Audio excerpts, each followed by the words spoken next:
Hey there! Before we dive into this incredible story of transformation and hidden talent, I'm curious, where are you watching from? Drop your city in the comments below. And if you enjoy stories about underdogs proving their worth against all odds, make sure to hit that subscribe button and give this video a like. Trust me, what you're about to hear will change how you see the people around you forever. This is a story about a woman who cleaned toilets by day and held doctorate degrees by night. About a CEO who learned that the most expensive mistake you can make is underestimating people, and about how a single moment of desperation can reveal the extraordinary hiding in plain sight. Now let's begin with a story that happened in the heart of Chicago, where appearances can be devastatingly deceiving. The morning sun cast long golden shadows across the pristine marble lobby of Mitchell Import Corporation, one of Chicago's most prestigious international trading companies. The building itself was a monument to success, 43 floors of gleaming steel and glass rising into the crisp October sky, each window reflecting the ambition and wealth that pulsed through the city's financial district. Rebecca Thompson pushed her industrial cleaning cart down the polished hallway of the 38th floor, the soft rubber wheels barely whispering against the expensive Italian marble. At 41, she had perfected the art of being invisible, a skill that had become both her protection and her prison over the past 2 years. Her grey uniform, provided by Excellence Cleaning Services, hung loosely on her small frame, the corporate logo a constant reminder of how far she had fallen from her former life. She moved with practiced efficiency, her movements economical and precise. Years of cleaning these same corridors had taught her exactly how long each task would take, which corners collected the most dust, which executives left the biggest messes in their private bathrooms. She knew the building's rhythms better than most of the people who worked here, knew that Mr. Harrison from accounting always spilled coffee on Tuesday mornings, that Ms. Rodriguez from Human Resources stayed late every Friday to finish weekly reports, that the break room on the 41st floor needed extra attention because the sales team celebrated every minor victory with champagne.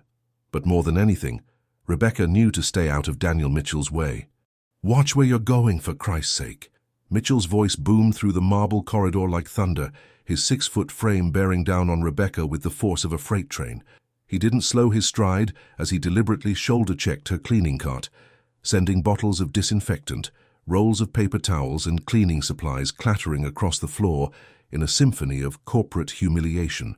The 50-year-old CEO didn't even glance back as rubber gloves bounced against the mahogany-paneled walls and a spray bottle of glass cleaner rolled under a nearby desk. His Italian leather shoes, which probably cost more than Rebecca made in 2 months, continued their confident stride toward the executive elevator as if nothing had happened. Rebecca knelt silently on the cold marble, her knees protesting against the hard surface as she gathered the scattered items. Her hands moved automatically, picking up, sorting, reorganizing, while her mind retreated to that familiar place of professional detachment she had cultivated over 24 months of this routine humiliation. A few yards away, Mitchell continued his conversation with Maria Santos, his executive assistant, his voice deliberately loud enough to ensure Rebecca could hear every word. "I don't understand why these people have to clean during business hours," he complained, his tone dripping with the casual cruelty of someone who had never had to worry about other people's feelings. "Can't they do this work when actual professionals aren't trying to conduct serious business?" Maria Santos, a kind-hearted woman in her mid-30s with warm brown eyes and graying temples, cast an apologetic glance toward Rebecca. Maria had immigrated from El Salvador 15 years ago and understood what it meant to be invisible in corporate America. "Sir, the cleaning contract specifies morning hours for health and safety regulations," she said quietly, her accented English careful and precise. "The state requires commercial buildings to maintain—" "I don't give a damn about their regulations," Mitchell interrupted, straightening his $3,000 charcoal suit with the kind of unconscious arrogance that comes from never having to think about money. "I care about running a billion-dollar company without tripping over minimum wage workers who can't figure out how to stay out of the way." As Rebecca stood up, her cleaning supplies finally gathered and reorganized in her cart, she caught Mitchell's reflection in the floor-to-ceiling windows that lined the corridor. His cold blue eyes, set in a face that had been handsome before years of entitlement had hardened it into something cruel, briefly met hers in the glass. For just a moment, something flickered in Rebecca's gaze, a depth of intelligence and dignity that seemed incongruous with her surroundings, like finding a Rembrandt hanging in a gas station restroom. But Mitchell had already turned away, dismissing her existence as completely as he would dismiss a piece of furniture or a potted plant. To him, Rebecca Thompson was not a person with thoughts, feelings, dreams, or a history. She was simply part of the building's infrastructure, no more worthy of consideration than the heating system or the elevator cables. What Daniel Mitchell didn't know, what none of them knew except Maria, who had taken the time to actually talk to the cleaning lady, was that Dr. Rebecca Thompson held a master's degree in Germanic languages from the University of Chicago, had been published in the Journal of International Legal Translation, spoke 5 languages fluently, and had once been the most sought-after legal translator in the Midwest. She had worked with international courts, helped refugees navigate complex asylum proceedings, and had personally handled translation work for cases involving hundreds of millions of dollars. What he didn't know was that Rebecca had been systematically destroyed by a corrupt academic system that punished whistleblowers more harshly than the criminals they exposed. What he didn't know was that she took this job not because she lacked ambition or intelligence, but because her 14-year-old daughter Sophie needed insulin that cost $300 a month, and her husband Chuck had been unemployed for 8 months after the steel mill closed.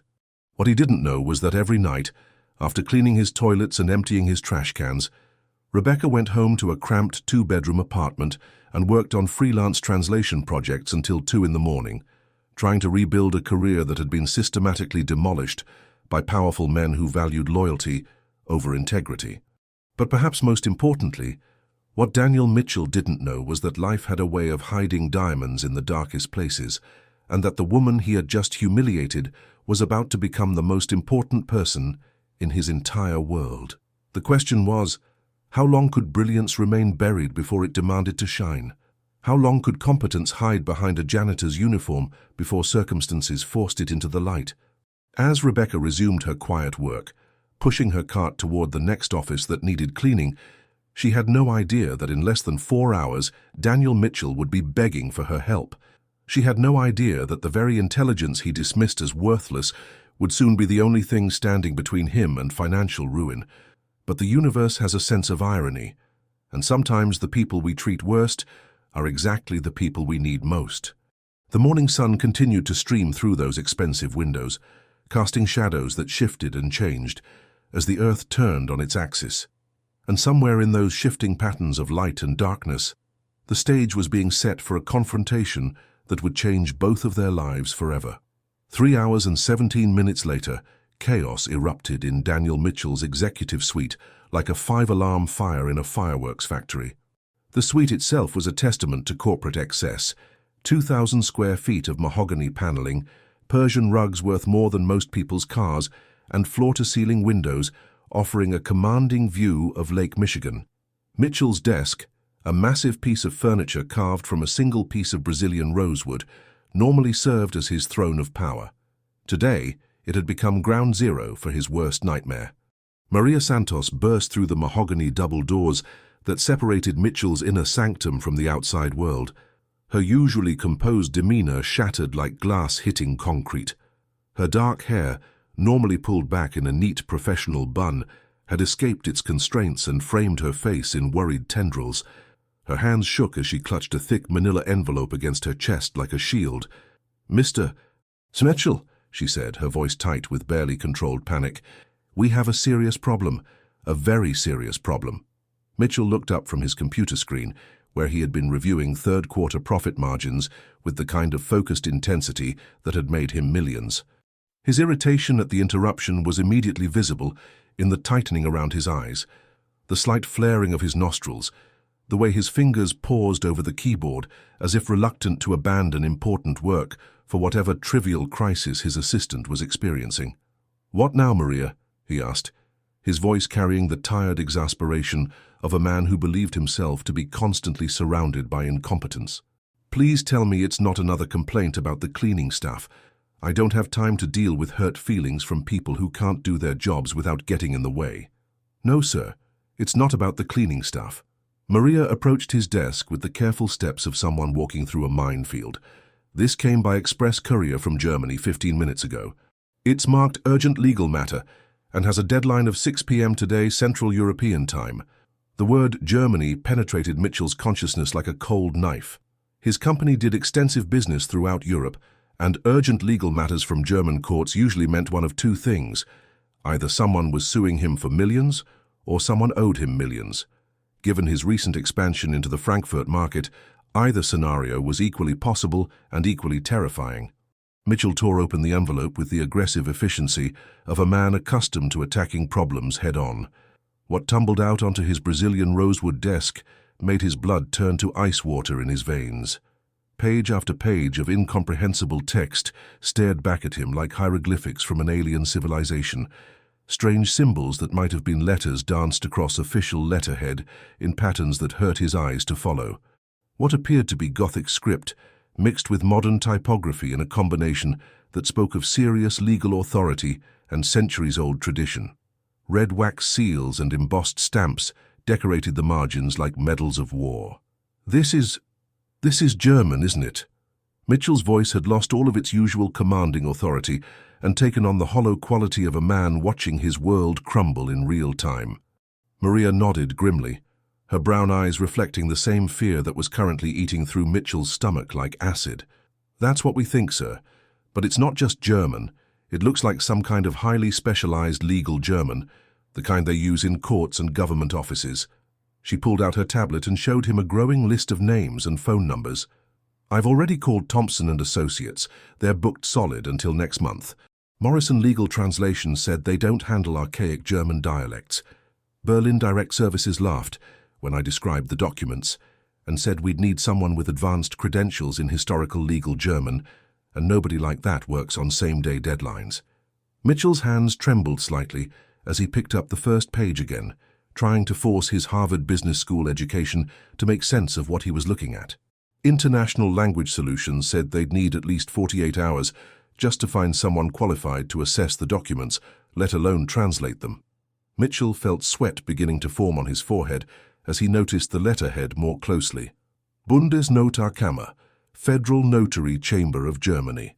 Whatever this was, it carried the full weight of the German government behind it, and the timestamp in the corner indicated the documents had been mailed 3 weeks ago, through international registered post. But the symbols might as well have been Sanskrit, for all the meaning they conveyed. German translation services? Closed for renovations until next week, Maria replied, consulting her notes. Sir, Maria continued, her voice dropping to a whisper, as if speaking the words too loudly might make them more real.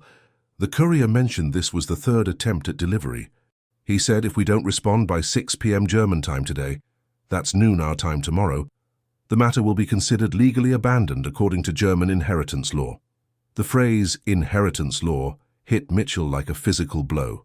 He stared at the documents again, searching for any familiar words or symbols that might give him a clue about what he was facing.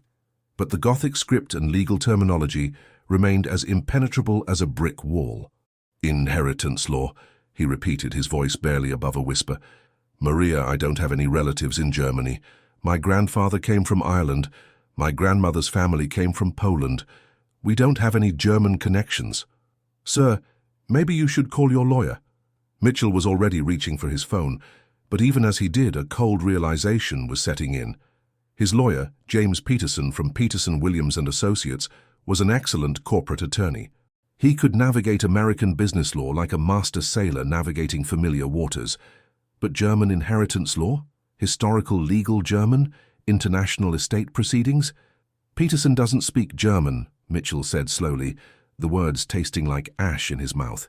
And even if he did, this looks like something that requires specialized knowledge of German legal systems. For the first time in his adult life, Daniel Mitchell, Harvard MBA, self-made millionaire, master of his corporate universe, felt truly powerless. His expensive education meant nothing. His business connections were useless. His money couldn't buy him understanding when he didn't even know what language he was looking at. Keep calling, he told Maria, his voice tight with controlled desperation. Call the German consulate. Call Northwestern University's language department. Call the University of Chicago. Call anyone and everyone who might be able to help us figure out what this says." As Maria hurried out to continue her increasingly frantic search for a German translator, Mitchell remained alone with the mysterious documents. He spread them across his desk like a general studying battle plans, but instead of revealing strategy, they only emphasized his complete helplessness. Somewhere in the building, 37 floors below his executive suite, Rebecca Thompson was quietly mopping the lobby floors, completely unaware that the solution to Daniel Mitchell's crisis was literally under his nose. Dressed in a grey cleaning uniform and pushing a cart full of disinfectant and paper towels. The irony was almost poetic.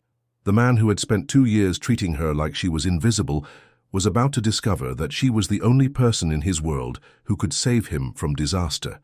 But first, his arrogance would have to reach its breaking point. His desperation would have to overcome his prejudice, and his world would have to crumble just enough to make him willing to accept help from the woman he had dismissed as worthless. The clock on Mitchell's wall ticked steadily toward noon, each second bringing him closer to a deadline he couldn't meet and a fate he couldn't understand. And in the depths of his mounting panic, the seeds of his transformation were finally beginning to sprout. By noon, Mitchell's executive suite had transformed into a war room of mounting desperation. The conference table, normally used for high-stakes business negotiations, was now covered with scattered legal documents, empty coffee cups, and the growing detritus of panic. Maria had made 37 phone calls in the past 2 hours, each conversation ending with the same soul-crushing result. No one was available to handle specialized German legal translation on same-day notice. The list of rejections read like a catalogue of professional impossibility. The University of Chicago's Germanic Studies Department was between semesters. Northwestern's International Law School had no faculty with the specific credentials needed for historical legal German. The German-American Cultural Center suggested he try back next week. Even the German consulate in Chicago, after an hour-long conversation with 3 different officials, could only offer to put him on a waiting list for their certified translation services. "This is absolutely ridiculous." Mitchell slammed his fist down on his Brazilian rosewood desk with enough force to make his Mont Blanc pen jump and roll onto the Persian rug below. "I run a multi-million-dollar international trade company.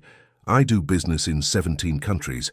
How is it possible that in a city of 3 million people, I can't find one person who speaks German?" A group of his senior staff had gathered in the conference room like vultures circling a dying animal. Tom Bradley, the vice president of operations, sat hunched over his laptop, frantically searching online translation services. Sarah Chen, the director of international relations, had her phone pressed to her ear, speaking in rapid Mandarin to contacts in her professional network. Even Robert Martinez, the chief financial officer, had abandoned his usual focus on quarterly reports to help with the crisis. The tension in the room was thick enough to cut with a knife.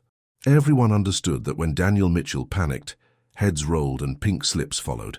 The man who terrorized his employees on his best days was becoming genuinely dangerous as his desperation mounted. "Maybe we could try Google Translate?" Tom suggested weakly, his voice carrying the tone of a man throwing out ideas he knew were doomed to failure. "Google Translate?" Mitchell's voice climbed toward hysteria, his face flushing red with barely controlled rage. "For what appears to be 16th century legal German mixed with modern governmental terminology? Are you completely insane, Tom?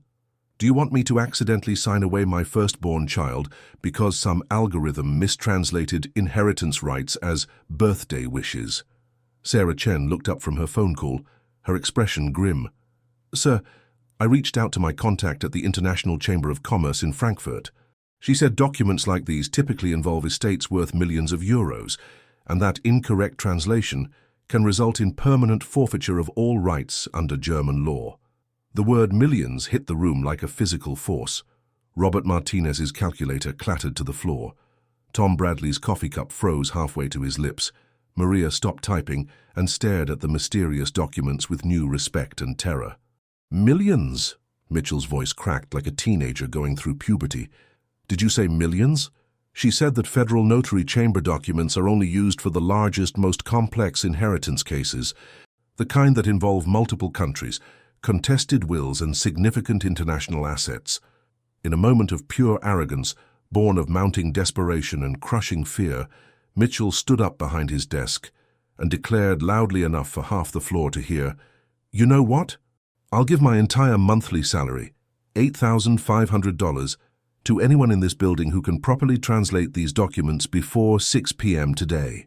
The proclamation echoed through the open office space like a thunderclap. Conversations stopped. Keyboards fell silent. Even the perpetual hum of the air conditioning seemed to pause in recognition of the impossible challenge that had just been issued.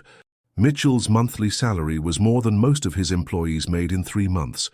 It was rent money, car payments, college funds, and dream vacations all rolled into one life-changing sum.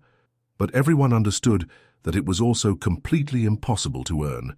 The office erupted in nervous laughter, the kind of uncomfortable sound people make when confronted with someone else's desperation. Administrative assistants whispered to each other behind computer monitors.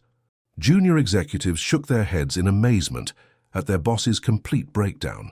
Even the security guards, monitoring the situation through the building's internal communication system, were placing bets on whether Mitchell would have a complete nervous breakdown before 2 p.m. "Come on, people," Mitchell continued, his voice taking on the manic quality of a carnival barker trying to attract customers to a rigged game. "Surely someone in this building of supposedly educated professionals can handle a simple translation. We've got Harvard MBAs, Northwestern graduates, people with international business degrees. Someone must have taken German in college." Tom Bradley raised his hand tentatively. "Sir, I took 2 years of German at Notre Dame, but that was 15 years ago, and this looks like legal language that's way beyond 2 years of college German." Mitchell's laugh had an edge of hysteria that made everyone in the room uncomfortable. "Tom, this isn't asking for directions to the nearest McDonald's. These are official government documents that could determine my entire financial future." Down in the building's service corridors, 37 floors below the executive suite, Rebecca Thompson heard every word of Mitchell's increasingly desperate proclamation through the thin walls that separated the service areas from the main offices. She had been restocking cleaning supplies in the utility closet, adjacent to the executive conference room, a location that provided her with an unintentional front-row seat to Mitchell's meltdown. She continued folding industrial paper towels with methodical precision, her expression carefully neutral, despite the irony burning through her chest like acid. After 2 years of being treated as invisible, of having her intelligence dismissed and her dignity trampled, Rebecca had grown accustomed to being overlooked and undervalued. She had learned to find a strange peace in anonymity, a kind of protection in being seen as harmless and insignificant. But for the first time in months she felt something stirring inside her chest, a familiar spark of intellectual challenge that she had thought was dead and buried forever. It was the same feeling she used to get when presented with a particularly complex legal document, when faced with archaic language that would challenge her skills and test her expertise. She knew, without even seeing the documents, that she could solve Mitchell's problem.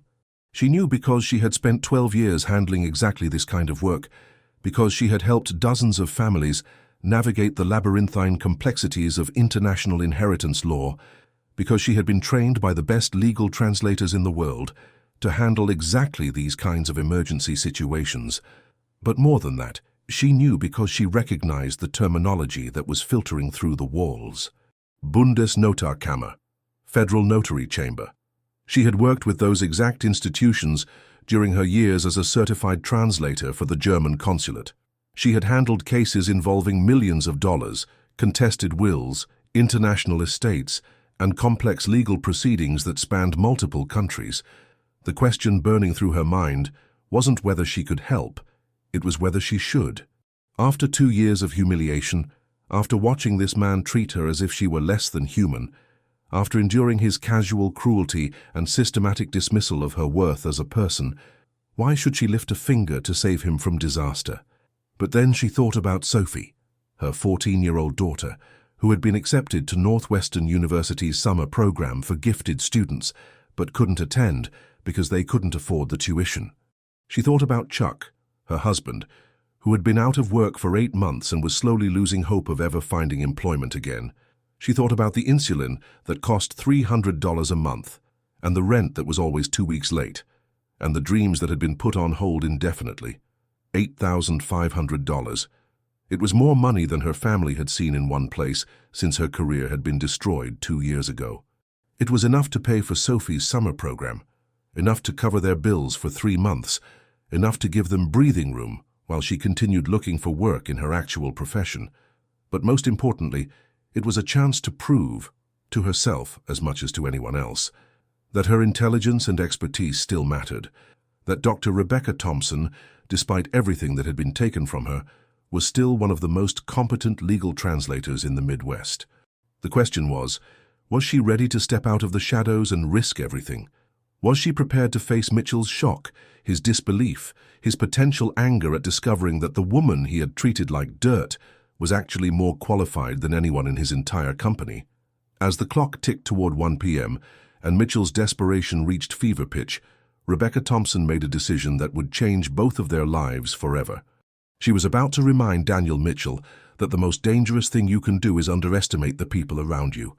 At 2:47 p.m., with exactly 3 hours and 13 minutes remaining before the German deadline, Rebecca Thompson stood at the crossroads of her life. She had finished her morning cleaning rounds early, a testament to the efficiency she had developed over 2 years of invisible service. The utility closet where she had been organizing supplies provided her with a perfect acoustic window into Mitchell's ongoing crisis, and every word of his mounting desperation had been seared into her memory. The executive floor buzzed with frantic energy as Mitchell's staff continued their futile search for salvation. Phone calls echoed from every office, each conversation a symphony of rejection and impossibility. The German documents remained spread across Mitchell's conference table, like tarot cards predicting financial doom, their Gothic script and official seals mocking every attempt at comprehension. Rebecca walked to the women's restroom and stared at herself in the mirror above the industrial sink. The woman looking back at her was 41 years old, with prematurely grey hair pulled back in a practical ponytail and brown eyes that had seen too much disappointment. Her grey cleaning uniform hung loosely on her small frame, the corporate logo of Excellence Cleaning Services, a constant reminder of how far she had fallen from her former life. But beneath that uniform, beneath the careful mask of invisibility she had worn for 2 years, Dr. Rebecca Thompson still existed. The woman who had graduated summa cum laude from the University of Chicago. The woman who had been published in the Journal of International Legal Translation. The woman who had personally handled inheritance cases involving hundreds of millions of dollars and had never lost a single case. She thought about Sophie, her brilliant 14-year-old daughter, who wanted to be a doctor, but would need insulin for the rest of her life. Sophie, who had inherited her mother's intelligence but also her father's stubborn pride. Sophie, who didn't know that her mother had once been somebody important, somebody respected, somebody who made a difference in the world. She thought about Chuck, her husband of 16 years, a good man who had lost his job when the steel mill closed and had been slowly losing pieces of his soul with every rejection letter that followed.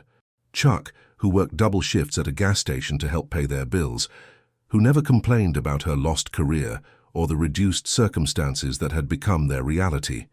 $8,500. It wasn't just money. It was a chance to give her family hope again. It was 3 months of breathing room, a down payment on dreams deferred, a bridge between the life they had lost and the life they might still build. But more than that, it was an opportunity to prove to herself that Dr. Rebecca Thompson wasn't dead, just dormant, waiting for the right moment to emerge from hibernation. Rebecca straightened her shoulders, smoothed down her uniform, and walked out of the restroom with the measured steps of someone approaching their destiny.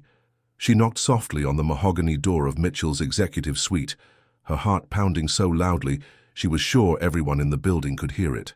"Come in," Maria's voice called out, exhaustion evident in every syllable.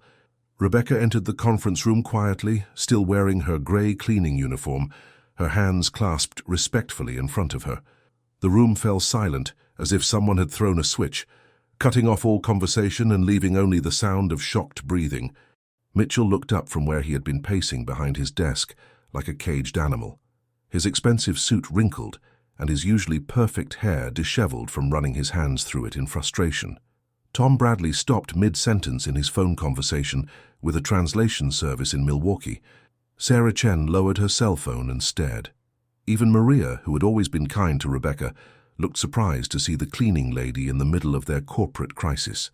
"I'm sorry to interrupt," Rebecca said, her voice calm and clear, carrying none of the subservience that had characterized her interactions with these people for the past 2 years. "But I couldn't help overhearing about the translation problem you're facing." The silence stretched on for several heartbeats, broken only by the distant sound of traffic on Lakeshore Drive far below and the quiet hum of the building's ventilation system. Mitchell's eyebrows shot up toward his hairline, his face cycling through expressions of confusion, irritation, and something that might have been desperate hope.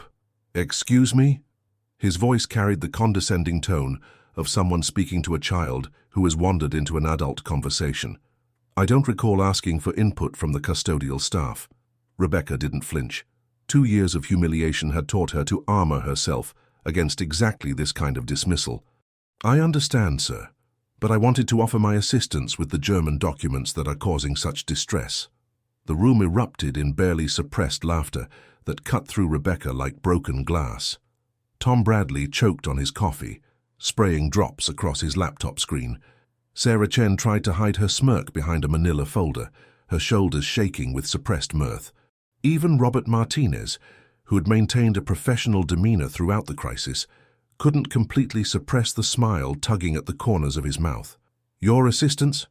Mitchell's voice was laden with condescension, thick enough to spread on toast. "Listen, Rebecca, it is Rebecca, right? This isn't about mopping floors or emptying trash cans. These are extremely complex legal documents written in a foreign language that requires years of specialized education to understand." "I understand that, Mr. Mitchell, and I'm fluent in German." The laughter stopped, as if someone had thrown a bucket of ice water over the entire room. Mitchell stared at her for a long moment, his expression shifting from amusement to irritation to something approaching genuine confusion. "Fluent in German," he repeated slowly, his voice carrying the flat tone of someone who has just been told that the janitor is actually a rocket scientist. "Right. And I suppose you're also a brain surgeon and a Supreme Court justice in your spare time?" Rebecca remained perfectly calm, her brown eyes steady and unwavering despite the waves of skepticism washing over her from every direction. "I hold a master's degree in Germanic languages from the University of Chicago, with specialized concentrations in legal translation and historical linguistics. I was a certified translator for the German consulate for 12 years before my current position here. I've handled international inheritance cases, asylum proceedings, complex business contracts, and historical document preservation projects." The silence in the room was so complete that Rebecca could hear her own heartbeat. Mitchell's face went through a series of changes that would have been comical if the situation weren't so serious. His mouth opened and closed like a fish gasping for air. His eyes widened to the point where white was visible all around the irises, and his carefully maintained composure cracked like ice on a frozen lake. "That's impossible," he said finally, his voice barely above a whisper. "If you're some kind of expert translator with advanced degrees and years of experience, what the hell are you doing cleaning my offices?" The question hit Rebecca like a physical blow, not because it was unexpected, but because it forced her to confront the painful reality of her situation in front of an audience of people who had never seen her as anything more than part of the building's maintenance system. She took a deep breath, thinking about Sophie's medical bills and Chuck's endless job applications, and the dreams that had been systematically destroyed by powerful men who valued loyalty over integrity. "Sometimes life takes unexpected turns, Mr. Mitchell. The question is, do you want these documents translated or not?" The challenge hung in the air between them like a gauntlet thrown down in an arena. For the first time in 2 years, Rebecca Thompson was not asking for permission or apologizing for her presence. She was offering her expertise as an equal, demanding to be treated with the respect her qualifications deserved. The question was, would Daniel Mitchell's desperation finally overcome his arrogance, or would his prejudice blind him to salvation even when it was standing directly in front of him? The clock on the wall showed 2:51 p.m. In 3 hours and 9 minutes, millions of dollars would disappear forever, unless Mitchell could swallow his pride and accept help from the woman he had dismissed as worthless. 2 years and 4 months earlier, Dr. Rebecca Thompson stood before the Ethics Committee of the University of Chicago, her hands trembling as she held the manila folder that contained enough evidence to destroy several careers, including, she was beginning to realize, her own. The committee room smelled of old books, bitter coffee, and the particular mustiness that seemed to permeate every corner of the Gothic Revival building that housed the administration offices. The conference table, carved from dark oak that had probably been witness to a century of academic proceedings, stretched between Rebecca and 5 faculty members whose faces ranged from sympathetic to openly hostile. Dr. Margaret Whitfield, the committee chair, was a stern woman in her 60s who had built her reputation on fairness and integrity. Dr. James Crawford, from the philosophy department, sat with his arms crossed and his expression skeptical. Professor Elena Vasquez from the Modern Languages division looked uncomfortable but determined. Dr. Robert Kim, representing the faculty senate, took careful notes on a yellow legal pad. And at the far end of the table, Dr. Heinrich Müller, the associate provost, watched the proceedings with the cold calculation of a man more concerned with institutional reputation than individual justice. Dr. Thompson, the committee chair began, her voice carrying the weight of academic authority and barely concealed frustration. These are very serious allegations you're making against the Department of Germanic Studies. You understand that what you're describing could result in criminal charges, federal investigations, and irreparable damage to the university's reputation. Rebecca took a deep breath, her throat dry despite the glass of water she had been nursing for the past hour. Outside the tall Gothic windows, she could see students crossing the quad in the golden light of late autumn, their backpacks full of books and their heads full of dreams. Many of them worked multiple jobs to afford their education, sacrificing sleep and social lives for the chance to earn degrees that would change their lives forever. "I understand the gravity of the situation," Rebecca said quietly, thinking of her daughter Sophie, only 12 years old and recently diagnosed with type 1 diabetes. The insulin alone cost $300 per month, even with their university health insurance. With Chuck laid off from the steel mill for the past 3 months, Rebecca's position as a senior lecturer was the only thing keeping their family from financial catastrophe. "Then, perhaps you could explain to this committee why you felt it necessary to make these accusations rather than handling the matter through internal departmental channels," Dr. Crawford said, his tone suggesting that Rebecca's presence was an unwelcome interruption to more important business. Rebecca opened her folder and pulled out the first piece of evidence, a photocopied check made out to Professor Wilhelm Krauss for $5,000, with translation certification, "Thanks," written in the memo line. "Because the internal departmental channels are part of the problem, Dr. Crawford. Professor Krauss isn't just selling grades, he's selling fraudulent professional certifications to unqualified candidates who go on to work in hospitals, legal offices, and government agencies." She spread out more documents across the polished oak table: forged transcripts, backdated test scores, falsified letters of recommendation, and most damning of all, email correspondence between Professor Krauss and several students clearly outlining the payment schedule for various academic services. "This email," Rebecca said, pointing to a printed message dated 6 months earlier, "shows Professor Krauss offering to provide a passing grade in advanced legal German for $1,500. This student went on to receive certification as a medical translator and is currently working at Northwestern Memorial Hospital."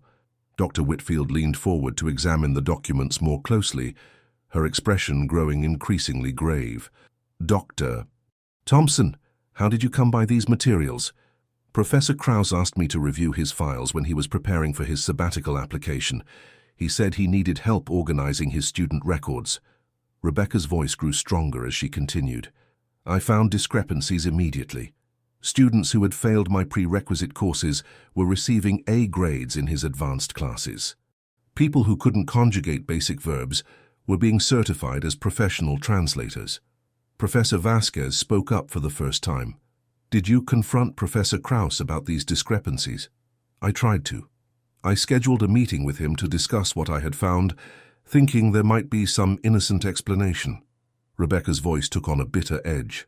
"He told me that I was being naive about how the world works, that international students come from wealthy families who expect certain accommodations, and that questioning his methods would be bad for my career prospects. And when you refused to ignore what you had discovered, Dr. Kim asked, still taking notes. He made it clear that my contract renewal was dependent on my cooperation. He said that tenure-track positions were very competitive and that faculty members who caused problems for their colleagues often found themselves looking for work elsewhere.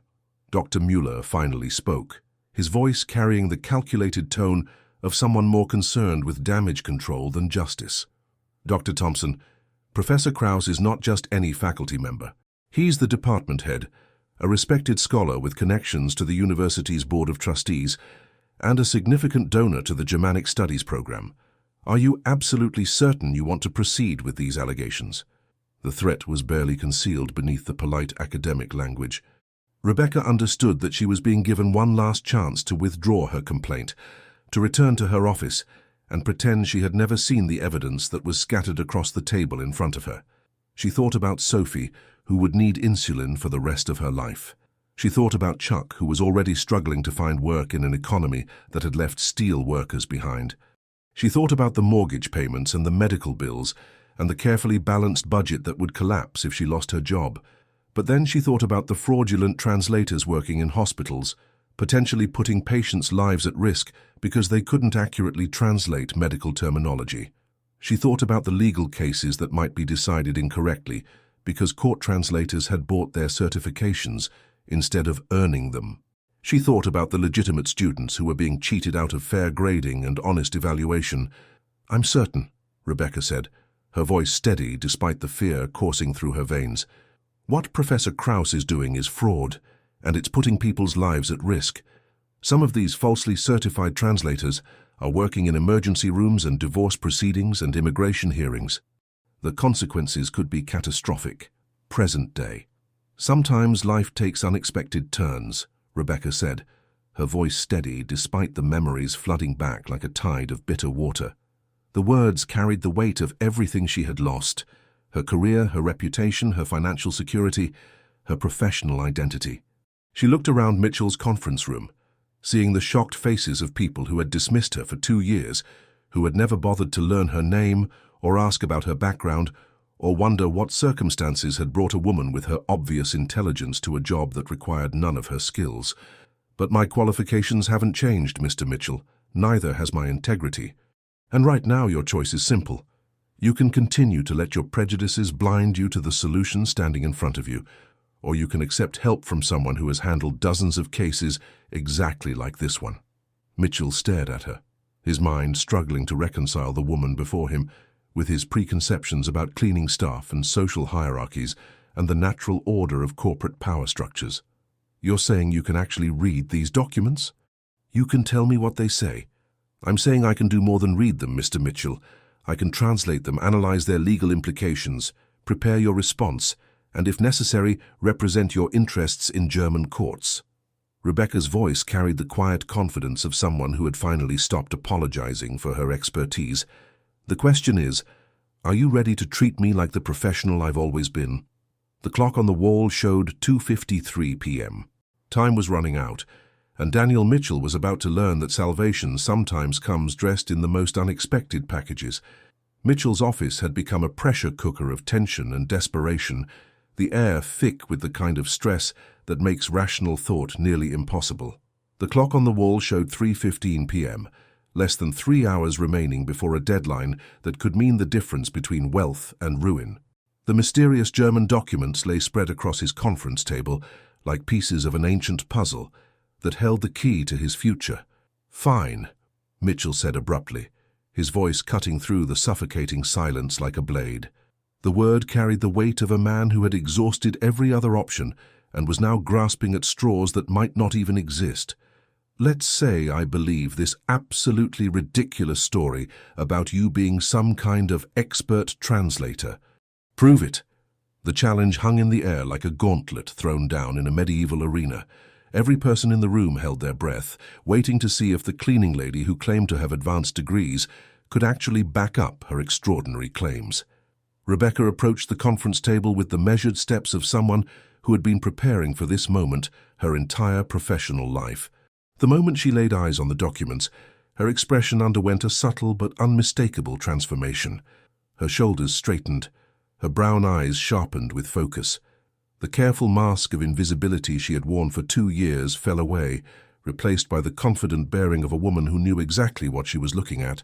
She picked up the first page with the reverent care of someone handling a priceless artifact, her fingers moving along the Gothic script with the familiarity of a pianist reading sheet music. As she began to read silently, her lips moved slightly, forming German words that none of the assembled executives could understand. Bundesnotarkammer, she said aloud, her pronunciation crisp, precise, and unmistakably authentic. The German words rolled off her tongue with the fluency of a native speaker, each syllable perfectly formed and properly accented. Federal Notary Chamber of Germany. This is an official notification regarding the estate of Heinrich Friedrich Mitchell, deceased as of November 15, 2023 in Berlin. The room fell so silent that the building's ventilation system sounded like a hurricane. Maria's pen slipped from her fingers and clattered to the floor with the sharp crack of breaking plastic. Tom Bradley's mouth fell open. Sarah Chen's phone, forgotten in her hand, began playing a notification sound that seemed deafeningly loud in the stunned quiet. Rebecca continued reading, her voice gaining confidence and authority with each sentence. The deceased, a German citizen and resident of Berlin, has named Daniel Robert Mitchell of Chicago, Illinois, United States of America, as the primary beneficiary of his entire estate, which has been valued by certified appraisers at 18 million euros, approximately 19.2 million United States dollars. Mitchell's face went white as freshly fallen snow. His legs gave out, and he sank into his leather chair as if all the air had been sucked out of his body. What did you just say? Your great-uncle Heinrich Mitchell died last year and left you his entire fortune, Rebecca replied, her voice taking on the matter-of-fact tone of someone delivering routine business information. However, her expression grew more serious as she continued scanning the documents. There are 3 parties contesting the will, and according to German inheritance law, you have until 6 p.m. today, Central European Time, to file a formal response claiming your inheritance. She looked up from the documents, her brown eyes now commanding the complete attention of everyone in the room. If you fail to respond within the specified time frame, or if your response is deemed legally insufficient by the German authorities, the estate will be automatically distributed among the contesting parties. Tom Bradley's coffee cup slipped from his nerveless fingers and shattered against the Italian marble floor, sending ceramic shards and dark liquid across the expensive Persian rug. The sound of breaking porcelain seemed to break the spell that had fallen over the room, and suddenly everyone was talking at once. $19 million? Sarah Chen's voice was barely a whisper. This is impossible, Robert Martinez said, pulling out his calculator with shaking hands. There must be some mistake. Mitchell stared at Rebecca as if she had just performed actual magic before his eyes. I don't have any relatives in Germany. My grandfather came from County Cork in Ireland. My grandmother's family emigrated from Poland in the 1920s. We don't have any German connections. Rebecca picked up the second document, a thick legal brief bound with red ribbon and bearing multiple official seals. Actually, Mr. Mitchell, according to this genealogical report prepared by Heinrich's attorneys, your great-grandfather's brother, Friedrich Mitchell, emigrated to Germany in 1887 after a family dispute about inheritance of their father's land in Ireland. She continued reading, translating complex genealogical information with the ease of someone reading a grocery list. Friedrich established the Mitchell Textile Manufacturing Company in Berlin in 1891. The business prospered, particularly during the Reconstruction period after both World Wars. Heinrich was Friedrich's grandson and your second cousin once removed. Mitchell looked as if he were watching his entire understanding of his family history crumble in real time. A textile company? Mitchell Textilian has been operating continuously for over a century, Rebecca confirmed, scanning through additional pages of financial documents. According to these estate valuations, the company itself is worth an additional 25 million euros, separate from Heinrich's personal assets. The calculator fell from Robert Martinez's hands with a plastic clatter. That's over $45 million total. Approximately 46.7 million, accounting for current exchange rates, Rebecca corrected, her mental calculations as precise as her translation. But there's a complication, Mr. Mitchell. The business inheritance is being challenged separately from the personal estate, and German law requires the beneficiary to appear in person for any inheritance exceeding 10 million euros. Mitchell felt the room spinning around him like a carnival ride gone out of control. The morning had started with routine business meetings and quarterly reports. Now he was apparently the heir to a fortune he had never known existed, left by relatives he had never heard of, in a country he had never visited. "So what does this mean exactly?" he asked, his voice barely steady enough to form words. "It means you need to make a decision, Mr. Mitchell. I can prepare the initial response documents to preserve your claim, but you'll need to travel to Berlin within the next 2 weeks for a formal inheritance hearing. The German authorities don't recognize proxy representation for estates of this magnitude." Rebecca set down the documents and looked directly at him, her brown eyes holding none of the subservience that had characterized their interactions for the past 2 years. "But first, we need to discuss the terms of my services." Mitchell felt a chill run down his spine as he realized that the woman he had been humiliating for 24 months now held his financial future in her hands. The janitor he had dismissed as worthless was about to become the most important person in his entire world. "What do you want?" he asked, his voice tight with the knowledge that he had absolutely no leverage in whatever negotiation was about to unfold. "I want respect, Mr. Mitchell. I want professional courtesy. I want to be treated like the expert I've always been." Rebecca's voice was calm but firm. "And I want 5% of whatever inheritance I help you recover." The number hit the room like a thunderbolt. 5% of $46 million was over $2 million.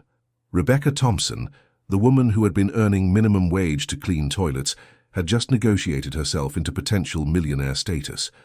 But more than that, she had just reminded Daniel Mitchell that the most expensive mistakes are the ones we make about people.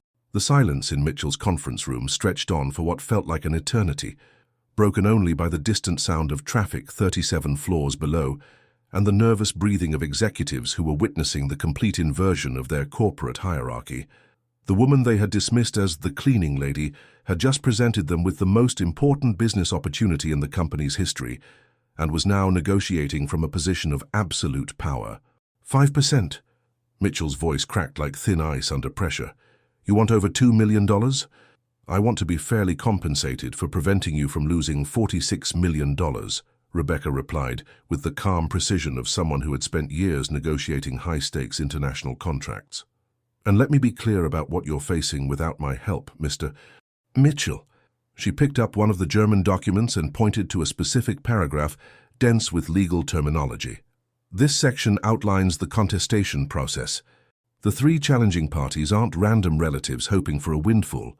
They're Klaus Weber, Heinrich's former business partner, who claims the will was changed under duress; Greta Möller, who says she was Heinrich's common-law wife for the past 15 years, and Heinrich's nephew in Munich, who argues that the will violates German laws about forced heirship."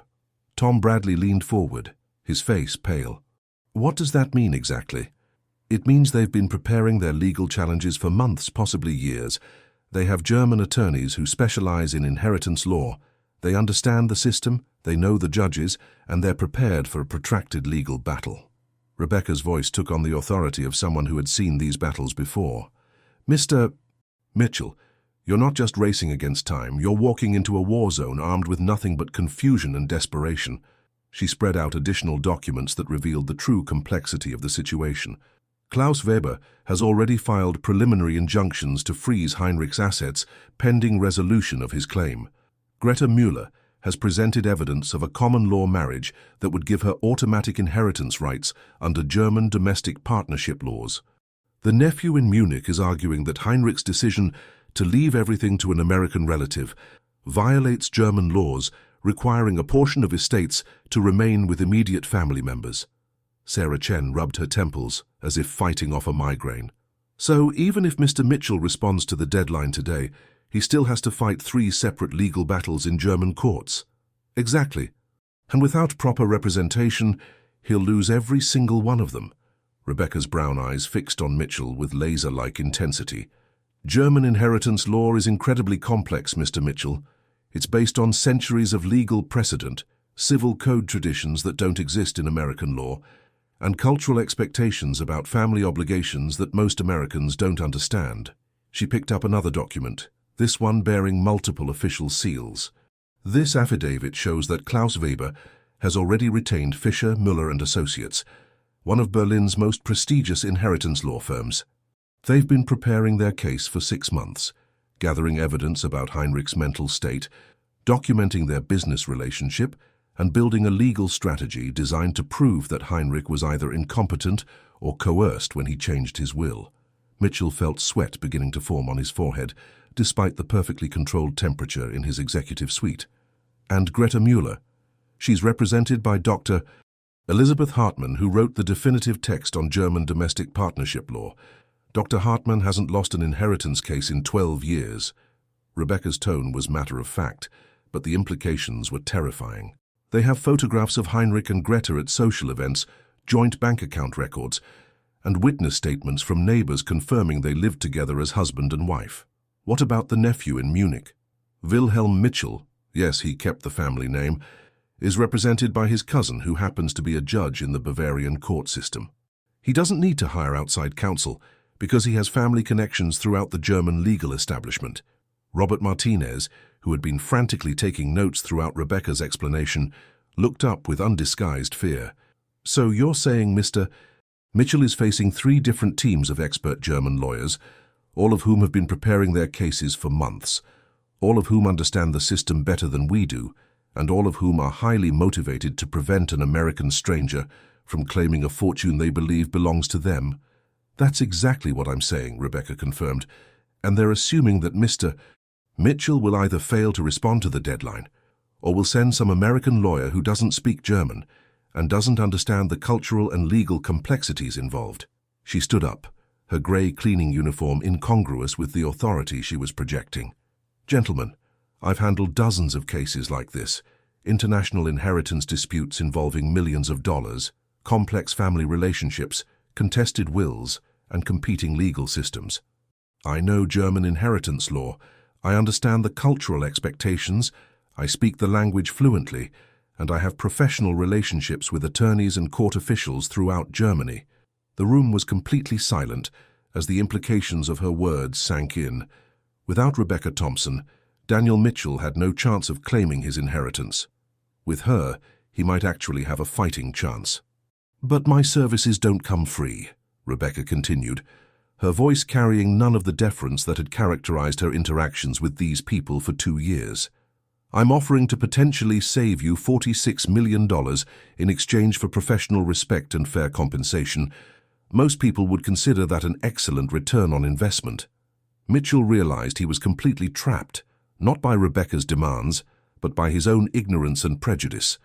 The woman he had treated as invisible, the person he had dismissed as worthless, was now the only thing standing between him and financial catastrophe. If I agree to your terms, he said carefully, what exactly would that involve? First, I'll prepare the immediate response documents to preserve your claim before today's deadline. Then I'll coordinate with German authorities to schedule your formal appearance before the inheritance court in Berlin. I'll research the challenging parties, develop our legal strategy, and represent your interests throughout the proceedings. She paused, letting the scope of her proposal sink in. Mr. Mitchell, I'm not just offering to translate documents. I'm offering to handle one of the most complex international inheritance cases you're likely to encounter, using expertise that you can't buy anywhere else on short notice. The clock on the wall showed 3:27 p.m. Less than 3 hours remained, and Daniel Mitchell was about to make the most important decision of his life, whether to trust his future to the woman he had spent 2 years treating like dirt, or watch $46 million disappear forever.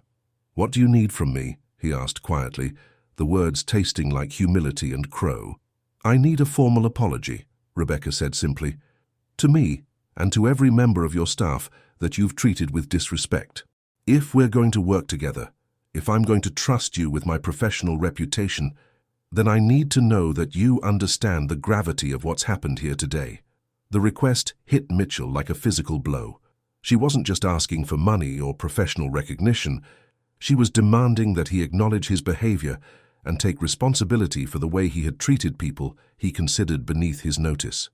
Looking around the room at his assembled staff, seeing the mixture of shock, anticipation, and barely concealed satisfaction on their faces, Daniel Mitchell realized that he was about to receive the most expensive education of his life.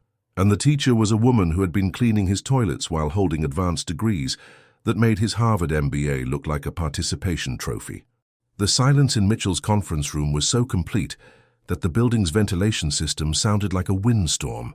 Every eye in the room was fixed on Daniel Mitchell, waiting to see how a man who had built his career on intimidation and superiority would respond to being humbled by someone he had treated as invisible. Mitchell looked around the table at his assembled staff.